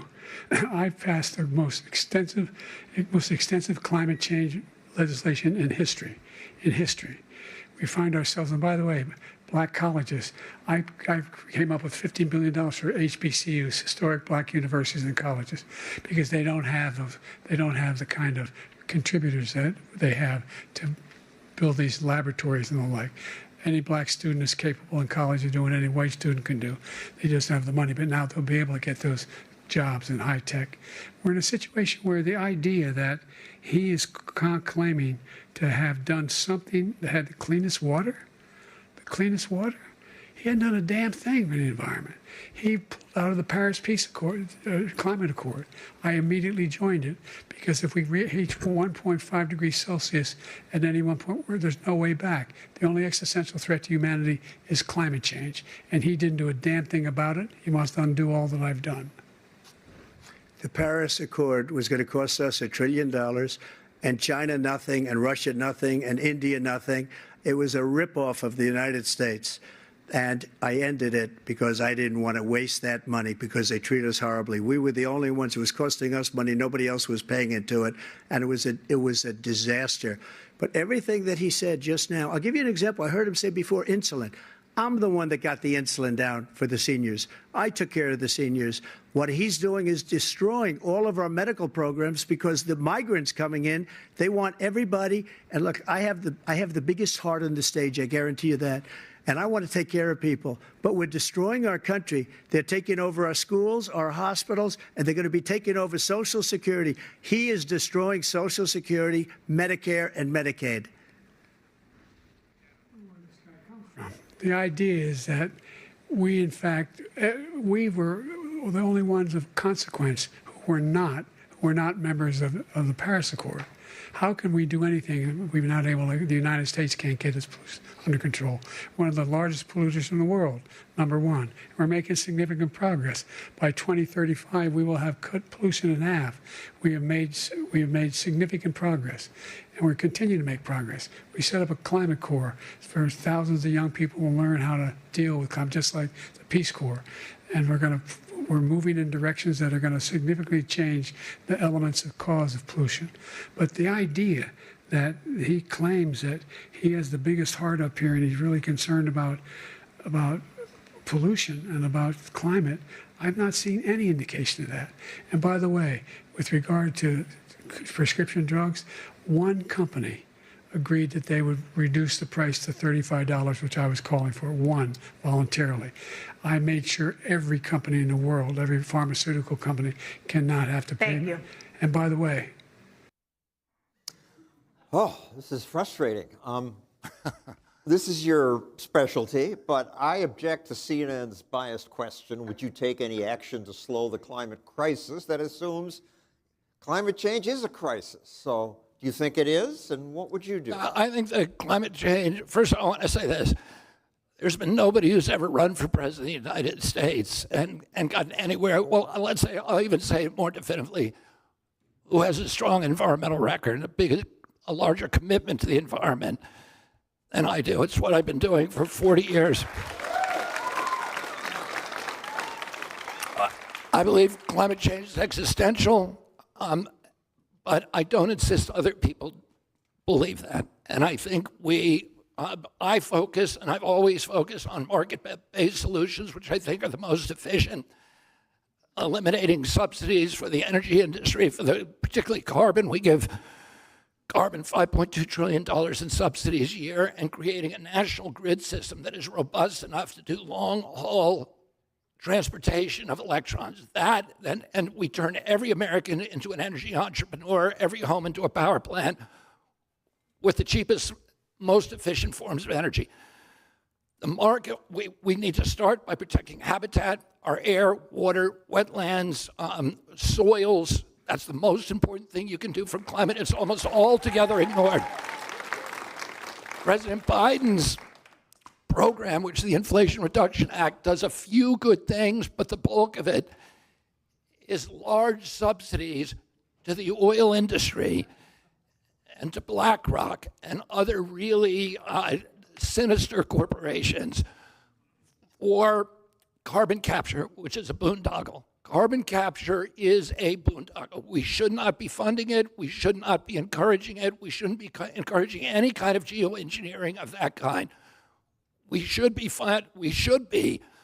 focusing on restoring our soils, doing regenerative agriculture, protecting our air, our water, our wildlife, stopping the carbon discharge from coal-burning power plants, which are causing $500 billion in respiratory injuries annually, poisoning every freshwater fish in our country with mercury. Sorry, your time is up. Back to CNN.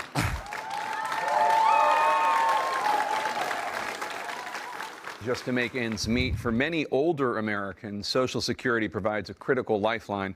President Biden, if nothing is done to Social Security, seniors will see their benefits cut in just over 10 years. Will you name tonight one specific step that you're willing to take to keep Social Security solvent? Yes, make the very wealthy begin to pay their fair share. Right now, everybody making under $170,000 pays 6% of their income, of their paycheck, every single time they get a paycheck from the time the first one they get when they're 18 years old. The idea that they're going to, I've been proposing that everybody, they pay, the millionaires pay 1%. 1%. So no one I would not raise the cost of Social Security for anybody under $400,000. After that, I began to make the wealthy begin to pay their fair share by increasing from 1% beyond to be able to guarantee the program for life. So you still have 82 seconds left. Are there any other measures that you think that would be able to help keep Social Security solvent, or is that one enough? Well, no, that one enough will keep it solvent. But the biggest thing I'll do if we defeat this man, because he wants to get rid of Social Security. He thinks there's plenty to cut in Social Security. He's wanted to cut Social Security and Medicare both times. And and if you look at the program put forward by the House Republican caucus that I believe supports, is in fact want to cut it as well. The idea that we don't need to protect our seniors is ridiculous. And by the way, the American public has greater health care coverage today than ever before. And on the ACA, as I said, you're in a circumstance where 400,000 people, 40 million people would not have insurance because they have a pre-existing condition.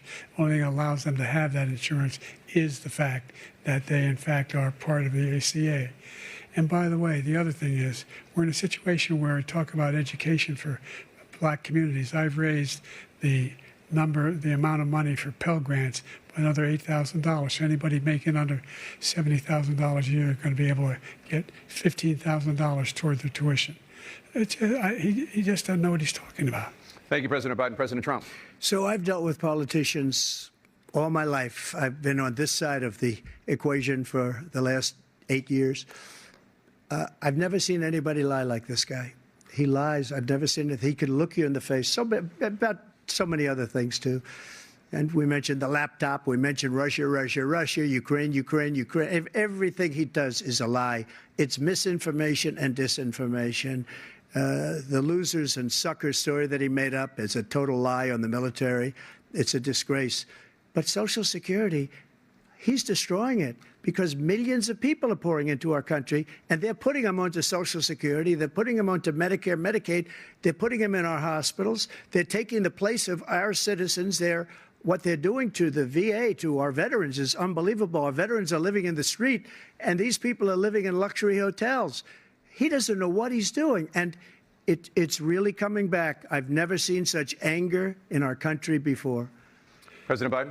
The idea that veterans are not being taken care of, I told you before. And by the way, when I said suckers and losers, he acknowledged after that he fired that general.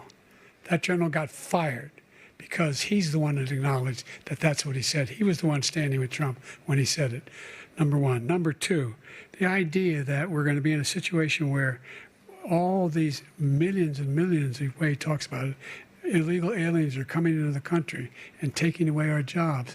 There's a reason why we have the fastest growing economy in the world, the reason why we have the most successful economy in the world. We're doing better than any other nation in the world. And by the way, those 15 Nobel laureates he talked about being phony, those 15 Nobel laureates, economists, they all said that if Trump is reelected, we're likely to have a recession. And inflation is going to increasingly go up. And by the way, worst president in history, 159 presidential scholars voted him the worst president in the history of the United States of America. Again, a very important question, Dodge. Social Security is going bankrupt. Taxing the rich more won't solve it. What would you cut? Or what would you do? Well, I agree with you. And Social Security is not an entitlement. Social Security is a contract. Workers put 6% of their income into a fund, and they're told that at 65 they're going to get that money back. It's not a an entitlement. It is contractual, and the government, the United States government, would be outrageous if the United States government did not live up to its full faith and credit of paying back those obligations, even if it has to reach outside of the Social Security system to get it. And what we need to be doing is winding down our military commitments. We need to unravel the war machine. We need to solve our chronic disease epidemic, which is the biggest cause, $4.3 trillion. And we can do those things very quickly. I'm going to cut the military budget in half during my first 4 years. I'm going to use AI and blockchain to eliminate waste in government to save more money. And I'm going to get rid of the chronic disease epidemic. And ultimately, that's going to save us a lot of money. And this has to be a priority for us. I also want to say this, that I was astonished by President Biden's claim that we have the best economy in the world. We have, I see kids every day. None of this generation is going to get into a home. And that's going to destroy the American middle class. The American middle class, the greatest economic engine in the history of mankind. When I was a kid, our country owned half the wealth on the face of the earth. And it was largely because, one, we had an industrial base after World War II, but most importantly, we got every American into a home. And because they were in a home, they had equity, they could borrow money, they could bet it on a business. Back to CNN. And that's what's going to drive our economy. American families struggle to afford. President Trump, both you and President Biden have tried to address this issue, but the average cost of child care in this country has risen to more than $11,000 a year per child. For many families, the cost of child care for 2 children is more than their rent. In your second term, what would you do to make child care more affordable? Just to go back, the general got fired because he was no good. And if he said that, that's why he made it up. But we have 19 people that said I didn't say it, and they're very highly respected, much more so than him. The other thing is, he doesn't fire people. He never fired people. I've never seen him fire anybody. I did fire a lot. I fired Comey because he was no good. I fired a lot of the top people at the FBI, drained the swamp. They were no good. Not easy to fire people. You'd pay a price for it, but they were no good. I inherited these people. I didn't put them there. I didn't put Comey there. He was no good. I fired him. This guy hasn't fired anybody. He never fires. He should have fired every military man that was involved with that the Afghanistan horror show, the most embarrassing moment in the history of our country. He didn't fire. Did you fire anybody? Did you fire anybody that's on the border that's allowed us to have the worst border in the history of the world? Did anybody get fired for allowing 18 million people, many from prisons, many from mental institutions? Did you fire anybody that allowed our country to be destroyed? Joe, our country is being destroyed as you and I sit up here and waste a lot of time on this debate. This shouldn't be a debate. He is the worst president. He just said about me because I said it. But look, he's the worst president in the history of our country. He's destroyed our country. Now all of a sudden he's trying to get a little tough on the border. He came out with a nothing deal, and it reduced it a little bit, like this much. It's insignificant. He wants open borders. He wants our country to either be destroyed or he wants to pick up those people as voters.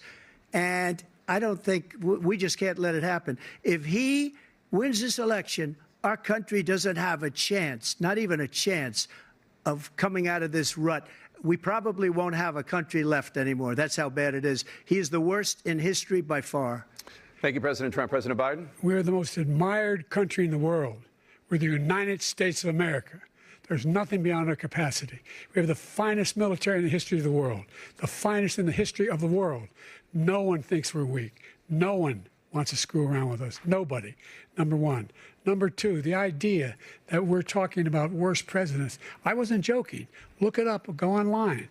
159 or 58, don't hold me the exact number, presidential historians, they've had meetings and they voted who's the worst president in American history. Best to worst. They said he was the worst in all of American history. That's a fact. That's not conjecture. He can argue they're wrong, but that's what they voted. The idea that he is doing anything to deal with child care, he did virtually nothing to child care. We should significantly increase the child care tax credit. We should significantly increase the availability of women and men single parents to be able to go back to work, and we should encourage businesses to have. Thank you, President childcare Biden. facilities. President Trump, the question was about what would you do to make child care more affordable, if you want to take your minute. Just so you understand, we have polling, we have other things that they rate him the worst because what he's done is so bad. And they rate me, I'll show you, I will show you, and they rate me one of the best, okay? And if I'm given another 4 years, I will be the best. I think I'll be the best. Nobody's ever created an economy like us. Nobody ever cut taxes like us. He's the only one I know. He wants to raise your taxes by 4 times. He wants to raise everybody's taxes by 4 times. He wants the Trump tax cuts to expire, so everybody, including the two of you, are going to pay 4 to 5 times. Nobody ever heard of this before. All my life, I'd grow up and I'd see politicians talking about cutting taxes. When we cut taxes, as I said, we did more business. Apple and all these companies, they were bringing money back into our country. The worst president in history by far, and everybody knows it. President Biden? Look, the fact of the matter is that he's dead wrong about. He's increased the tariff. He will increase the taxes on middle-class people. I said I'd never raise a tax on anybody making less than $400,000. I didn't. But this tariff is 10% tariffs. Everything coming into the country, you know what the economists say? That's going to cost the average American $2,500 a year more because they're going to have to pay the difference in food and all the things that were imported. Number two, he's in a situation where he talks about how he has not raised, he's somehow helped the middle class. The middle class have been devastated by you. Now you want a new tax cut of $5 trillion over the next 10 years, which is going to fundamentally bankrupt the country. You had the largest deficit of any president in American history, number one. Number two, you have not, in fact, made any contact, any progress with China. We are at the lowest trade deficit with China since 2010. Thank you, President Biden. Back to their original question. CNN has somehow found a child care crisis in America. Somehow Americans raised children for years. Now there's a crisis because it costs too much. Is that something government did or can fix? Well, the reason there's a crisis is because the economy with the middle class is gone. So in order to pay for a home, you need 2 jobs or 3 jobs. So oftentimes I'm running into people who have 4 jobs between the couples. The couple used to be when you and I were growing up, mom stayed at home or a parent stayed at home and took care of the kids. That doesn't happen anymore. Now, both parents, in order to hold on to that home, need to be working. So we do have a child care crisis in this country. And it's because of the destruction that both these men contributed to of the American middle class. And neither of them is offering any way to restore the middle class. Child care for Black Americans, John, is 37% of income. A single child. Oh, and nobody can afford that. And what I'm going to do, I'm going to wind down, I'm going to balance our budget, which is what President Trump promised to do, but I'm actually going to do it because why? Because it's existential. If we don't have the courage to do that, no matter what the cuts are, we have to do that or we are going to cease to exist as an influential nation. And but we cannot cut our way out of this debt. We have to build new industry. We have to build GDP. And one of the most efficient ways of building GDP is through child care, through guaranteed child care. There's a 22 times return on investment. As I said, every $1 million we spend on military weapons creates 2 jobs. Every $1 million we spend on child care creates 22 jobs. And we need to grow our way out of this budget death spiral. And one of the ways we're going to do that is by providing child care, by taking away $500 billion from the military. Back to the CNN debate.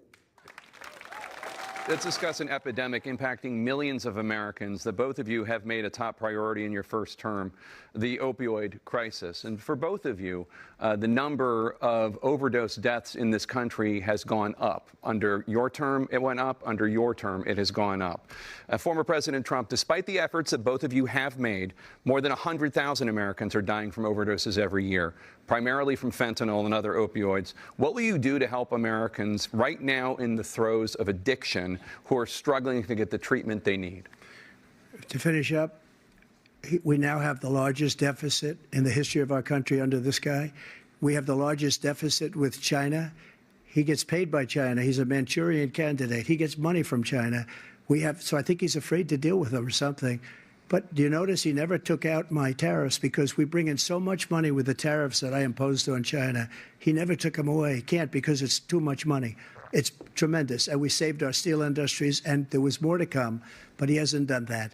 But he hasn't cut the tariffs because he can't, because it's too much money. But he's got the largest deficit in the history of our country, and he's got the worst situation with China. China's going to own us if you keep allowing them to do what they're doing to us as a country. They are killing us as a country, Joe, and you can't let that happen. You're destroying our country. So, President Trump, you have 67 seconds left. The question was, what are you going to do to help Americans in the throes of addiction right now who are struggling to get the treatment they need? Jake, we were doing very well at addiction until the COVID came along. We had the 2.5, almost 3 years of like nobody's ever had before, any country, in every way. And then we had to get tough. And it was the drugs pouring across the border it started to increase. We got great equipment. We bought the certain dog that's the most incredible thing that you've ever seen, the way they can spot it. We did a lot, and we were getting very low numbers, very, very low numbers. Then he came along. The numbers, have you seen the numbers now?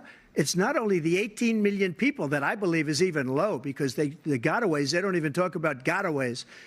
But the numbers of the amount of drugs and human trafficking in women coming across our border, the worst thing I've ever seen, at numbers that nobody's ever seen under him because the border's so bad. But the number of drugs coming across our border now is the largest we've ever had by far. President Trump, thank you. President Biden? Fentanyl and the byproducts of fentanyl went down for a while. And I wanted to make sure we use the machinery that can detect fentanyl, these big machines that roll over everything that comes across the border. And it costs a lot of money. That was part of this deal we put together, this bipartisan deal. More fentanyl machines, more be able to detect drugs, more numbers of agents, more numbers of all the people at the border. And when we had that deal done, he called his Republican colleagues, said, "Don't do it. It's going to hurt me politically." No, he never argued it's not a good bill. It's a really good bill. We need those machines. We need those machines. And we're coming down very hard in every country in Asia in terms of precursors for fentanyl. And Mexico is working with us to make sure they don't have the technology to be able to put it together. That's what we have to do. We need those machines. Thank you, President Biden. President Trump, and again, the question is about Americans in the throes of addiction right now struggling to get the treatment they need. Well, because this does pertain to it. He ended Remain in Mexico. He ended catch and release. I made it catch and release in Mexico, not catch and release here. We had so many things that we had done, hard negotiations with Mexico, and I got it all for nothing. It's just like when you have a hostage. We always pay $6 billion for a hostage. Every time we say it's a hostage. Now we have a hostage, a Wall Street Journal reporter, I think a good guy, and he's over there because Putin is laughing at this guy, probably asking for billions of dollars for the reporter. I will have him out very quickly, as soon as I take office. Before I take office, I said by literally as soon as I win the election, I will have that reporter out. He should have had him out a long time ago, but Putin's probably asking for billions and billions of dollars because this guy pays it every time. We had 2 cases where we paid $6 billion for 5 people. I got 58 people out, and I paid essentially nothing. I like it when they cut them off on CNN. The question is, we do have a big opioid problem, people in crisis, people overdosing, but also people in pain who can't get pain relief because doctors are afraid of the DEA. What would you do? Both of these presidents missed the point. They're talking about drug interdiction at the border. That's not the problem. In fact, even if you sealed the border, virtually sealed it, fentanyl occupies such a tiny volume, about 1/200th of other opioids. You could bring enough fentanyl across the border in a briefcase to kill everybody in Los Angeles. So the fentanyl is going to come in this country. The problem is something much larger than that. It's a generation that is alienated, that is dispossessed, that is depressed, that is suicidal, that is disconnected from community, and that's why they're turning to drugs. And we need to deal with that problem, and we need to reduce demand. And that my signature policy Thank you, Mr. is to begin taxing marijuana federally, to deschedule it from Schedule 1, where it is now, where the federal government is not allowed to tax it. So marijuana is legal in many states, but the federal government cannot collect taxes on it. It's legal. It's not going to, whether you can tax it or not, is not going to affect the number of people who are using it or amount that's used. We're going to deschedule it so the government can start collecting taxes. That will raise $8.5 billion in revenue. I'm going to dedicate that money to building drug rehabilitation farms, wellness farms, restoration farms in rural areas all over this country where any American can go for free to deal with depression, suicidal behavior, alcoholism, drug addiction to illegal drugs, but also addiction to SSRIs, to benzos, to Adderall. We need to reclaim our children. We have a whole generation that's growing up with social media, that's growing up with no hope for their future. They can't get into homes. They can't get meaningful jobs. 2 minutes, Mr. Kennedy. Back to CNN. Let's turn to concerns that voters have about each of you. President Biden, you would be 86 at the end of your second term. How do you address concerns about your capability to handle the toughest job in the world well into your 80s? Well, first of all, I spent half my career being criticized being the youngest person in politics. I was the second youngest person ever elected to the United States Senate, and now I'm the oldest. This guy's 3 years younger and a lot less competent. I think that just look at the record. Look at what I've done. Look how I've turned around the horrible situation he left me. As I said, 15 million new jobs, 800,000 manufacturing jobs, more investment in America, over billions of dollars in private investment in enterprises that we are growing. By the way, we brought an awful lot of people. The whole idea of computer chips. We used to have 40% of the market. We invented those chips, and we lost it because he was sending people to find the cheapest jobs overseas and then bring home a product. So I went to South Korea. I convinced Samsung to invest billions of dollars here in the United States. And guess what? Those fabs, they call to build these chips, those fabs pay over $100,000. You don't need a college degree for them. And there's billions, about $40 billion already being invested and being built right now in the United States, creating significant jobs for Americans from all over the world. President Biden, you have 40 seconds left. Would you like to add anything? Yeah, I would. The idea that somehow we are this failing country. I never heard a president talk like this before. We're the envy of the world. Name me a single major country president who wouldn't trade places with the United States of America for all our problems and all our opportunities. We're the most progressive country in the world in getting things done. We're the strongest country in the world. We're a country in the world who keeps our word, and everybody trusts us, all of our allies, and those who he coddles up to, from Kim Jong-un, who he sends love letters to, and Putin, et cetera. They don't want to screw around with us. Thank you. Former President Trump, to follow up, you would be 82 at the end of your second term.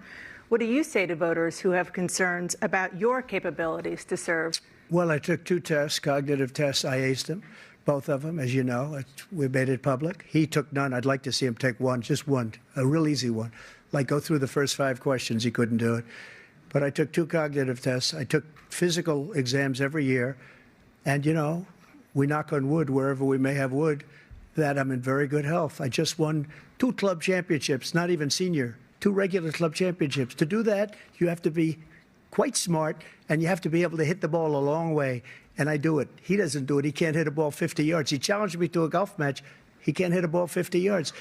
I think I'm in very good shape. I feel that I'm as in good a shape as I was 25, 30 years ago. Actually, I'm probably a little bit lighter, but I'm in as good a shape as I was years ago. I feel very good. I feel the same. But I was willing to take a cognitive test. And you know what? If I didn't do well, I aced them. Dr. Ronnie Jackson, who's a great guy when he was White House doctor. And then I took another one, a similar one. And one of them said they've never seen anybody ace him. Thank you. President Biden? You can see he is 6'5" and only 223 pounds, or 235 pounds. Well, you said 6'4", 200. Well, anyway, that's what anyway, just take a look at what he says he is and take a look at what he is. Look, I'd be happy to have a driving contest with him. I got my handicap, which when I was vice president, down to a 6. But by the way, I told you before, I'm happy to play golf with you if you carry your own bag. Think you can do it? That's the biggest lie, that he's a 6 handicap of all. I was an 8 handicap. Yeah. 8. Never. But I had, you know how many? I've seen you swing. I know you swing. Okay, let's not act like children. President Trump, we're going to 21 turn. Let's not act. Merciful when they cut them off now. All I'm going to say is I hope they let me on the stage for that contest.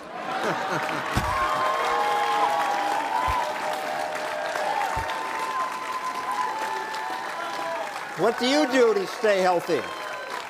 What? What do you do to stay healthy?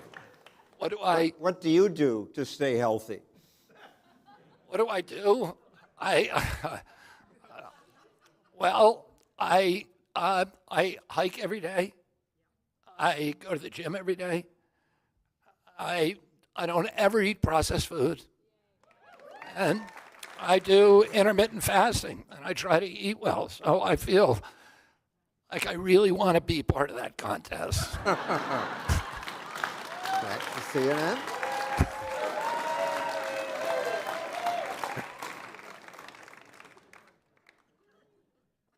Big concern that voters have about you.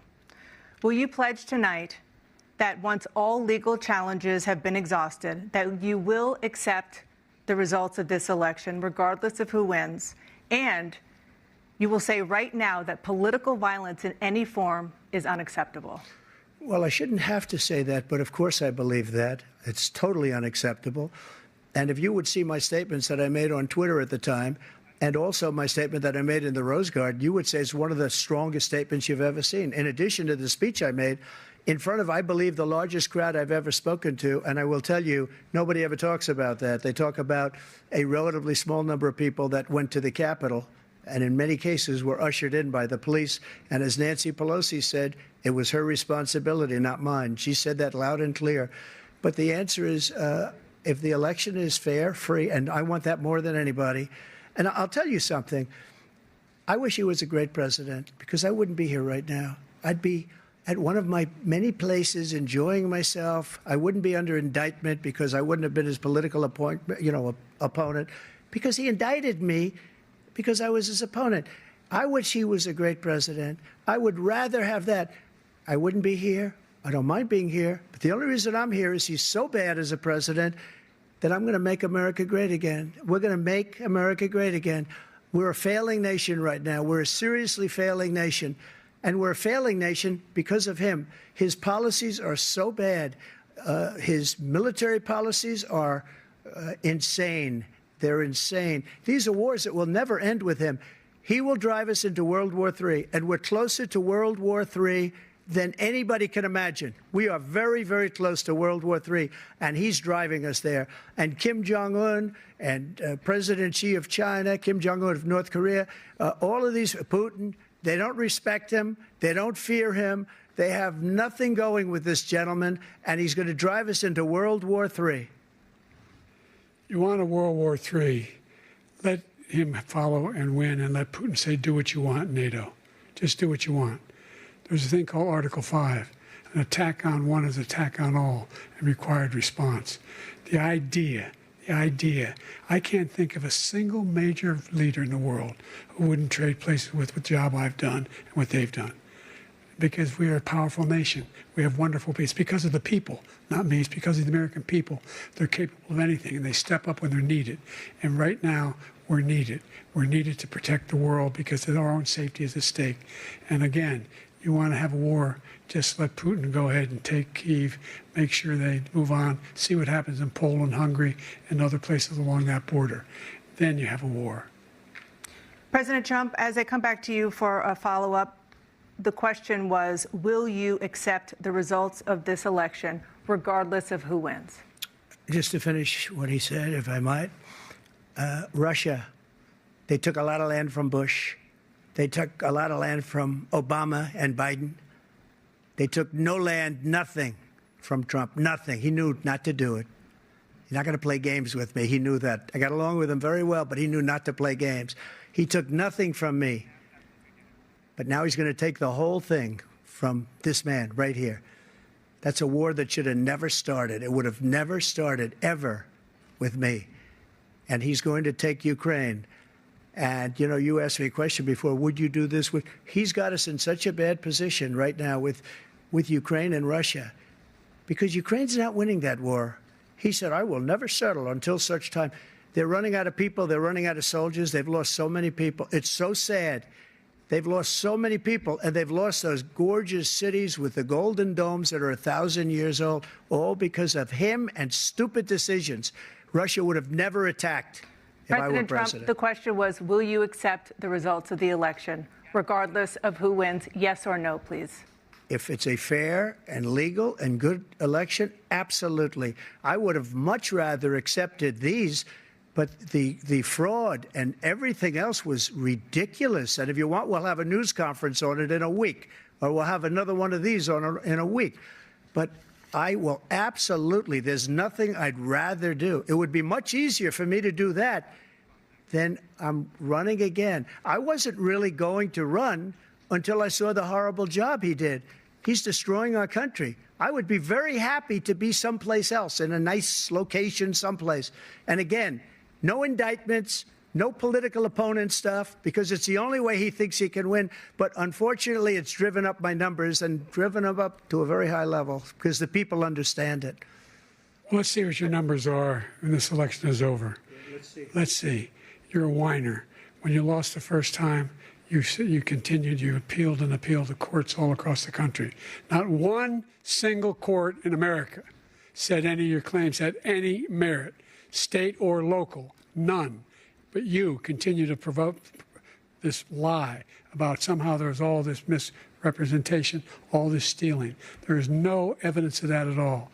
And I tell you what, I doubt whether you'll accept it because you're such a whiner. The idea, if you lose again, you accepting anything, you can't stand the loss. Something snapped in you when you lost the last time. And that's it for the CNN debate. This is your forum. You get the final word. But just one observation is that listening to them, America is in terrible decline. But I don't see people risking their lives to leave America or to go to many other countries. They want to come here. And you say the middle class is disappearing. It's true. It's getting smaller. But the data show mostly because they're going into the upper class. I think America is doing pretty well, and we just need you politicians to leave us alone.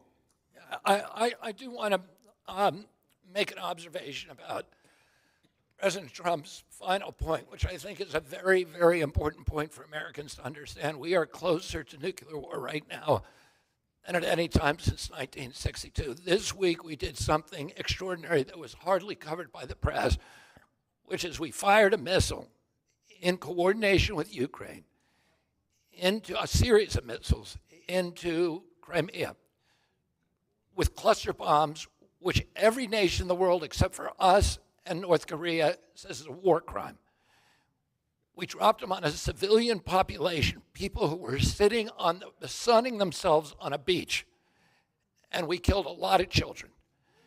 And the previous week, the Russians are in Cuba firing missiles because they've warned us. We are going to lose the war in Ukraine. Well, I've said that from the beginning. We cannot beat Russia in the Ukraine. They cannot allow themselves to lose that war. They've been invaded 3 times through Ukraine.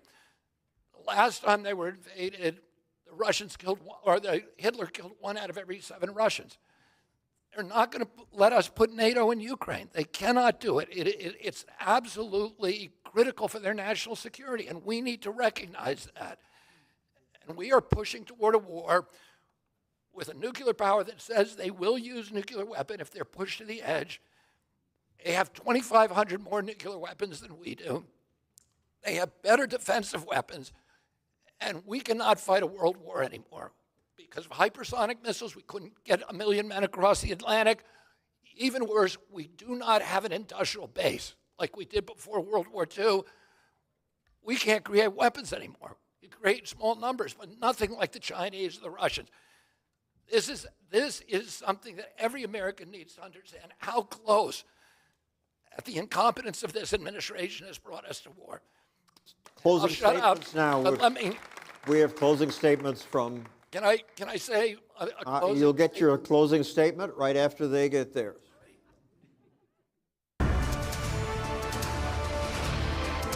It is now time for the candidates to deliver their closing statements as predetermined by a coin toss. We're going to begin with you, President Biden. You have 2 minutes. We've made significant progress from the debacle that was left by President Trump in his last term. We find ourselves in a situation where, number one, we have to make sure that we have a fair tax system.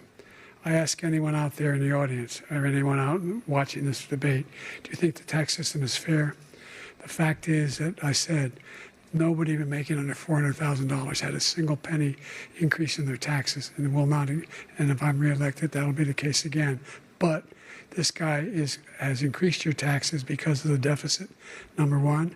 He's increased inflation because of the debacle he left after the way he handled the pandemic. And he finds himself in a position where he now wants to tax you more by putting a 10% tariff on everything that comes into the United States of America. What I did, when, for example, he wants to get rid of the ability of Medicare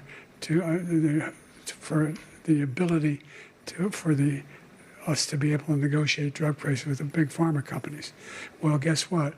We got it down to $35 for insulin instead of $400.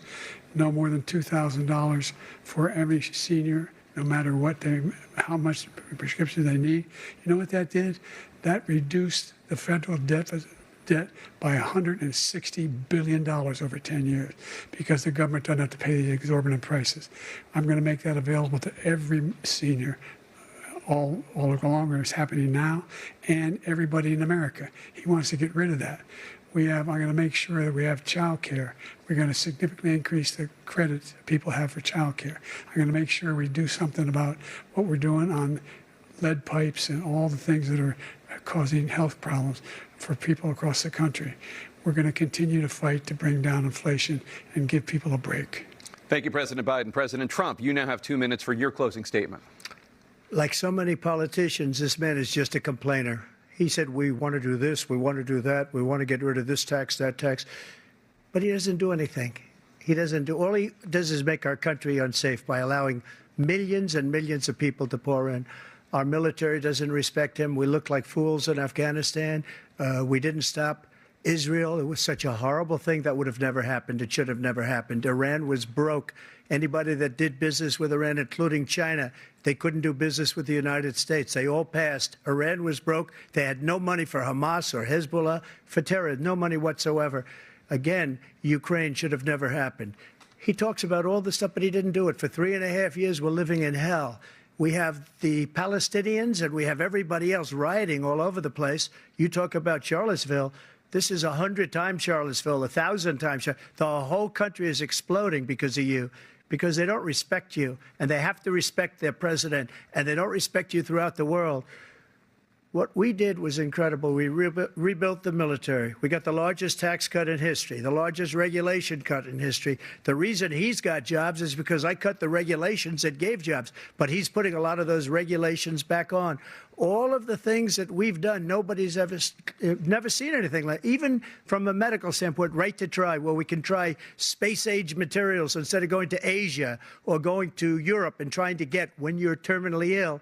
Now you can go and you can get something. You sign a document. They've been trying to get it for 42 years. But you know what we did for the military was incredible. Choice for our soldiers, where our soldiers, instead of waiting for 3 months to see a doctor, can go out and get themselves fixed up and readied up and take care of themselves, and they're living. And that's why I had the highest approval rating in the history of the VA.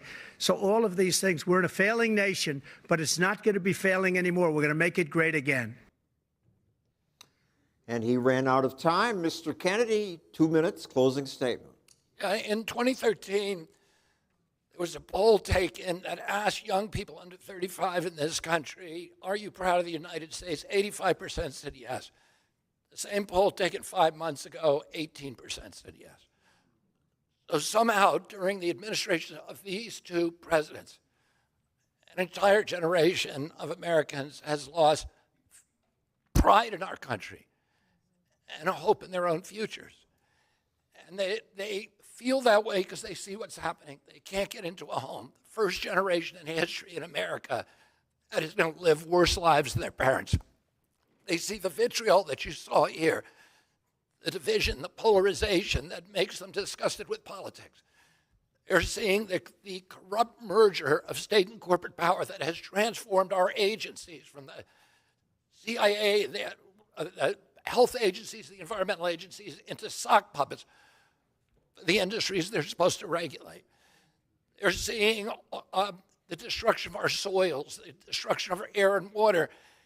They're watching this happen, and the politicians do nothing about it except for hate on each other. If you want more of the same, you should vote for President Biden, President Trump. You know what's going to happen. You know that. They're going to give you 4 more years of the same stuff.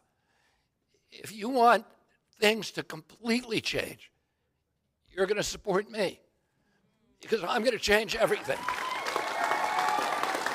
And this is a moral fight. This is a moral battle for the soul of our nation, to restore our moral authority around the world by projecting economic power abroad rather than spending $8 trillion on regime change wars that have left every nation we've touched worse off than we found it. And restoring our moral authority here at home. The first day in office, I'm going, you heard what they're going to do.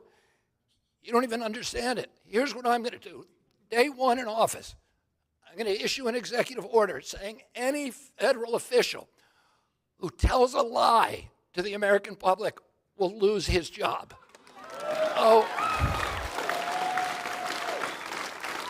I'm going to stop the surveillance state. I'm going to stop the propagandizing by our agencies of the American public. I'm going to unravel the war machine. I'm going to unravel the corrupt merger of state and corporate power. I know how to do it. I've been litigating against these agencies for years, and I'm uniquely suited to do this, but I can tell you I'm going to do these things when I get in there. I'm going to make sure that our Constitution is protected, that AI is deployed to make government more transparent rather than by government to enslave the rest of us. I'm going to bring AI home and blockchain home because we need these new industries to grow our way out of the debt crisis. This is something that these two aren't even talking about. But if you want everything to change, you'll support me. If you want to vote out of fear, you need to support one of those guys. If you want to vote out of hope, out of inspiration, out of pride in your country, out of restoring the moral backbone of our people and our nation, you should vote for me. Thank you very much.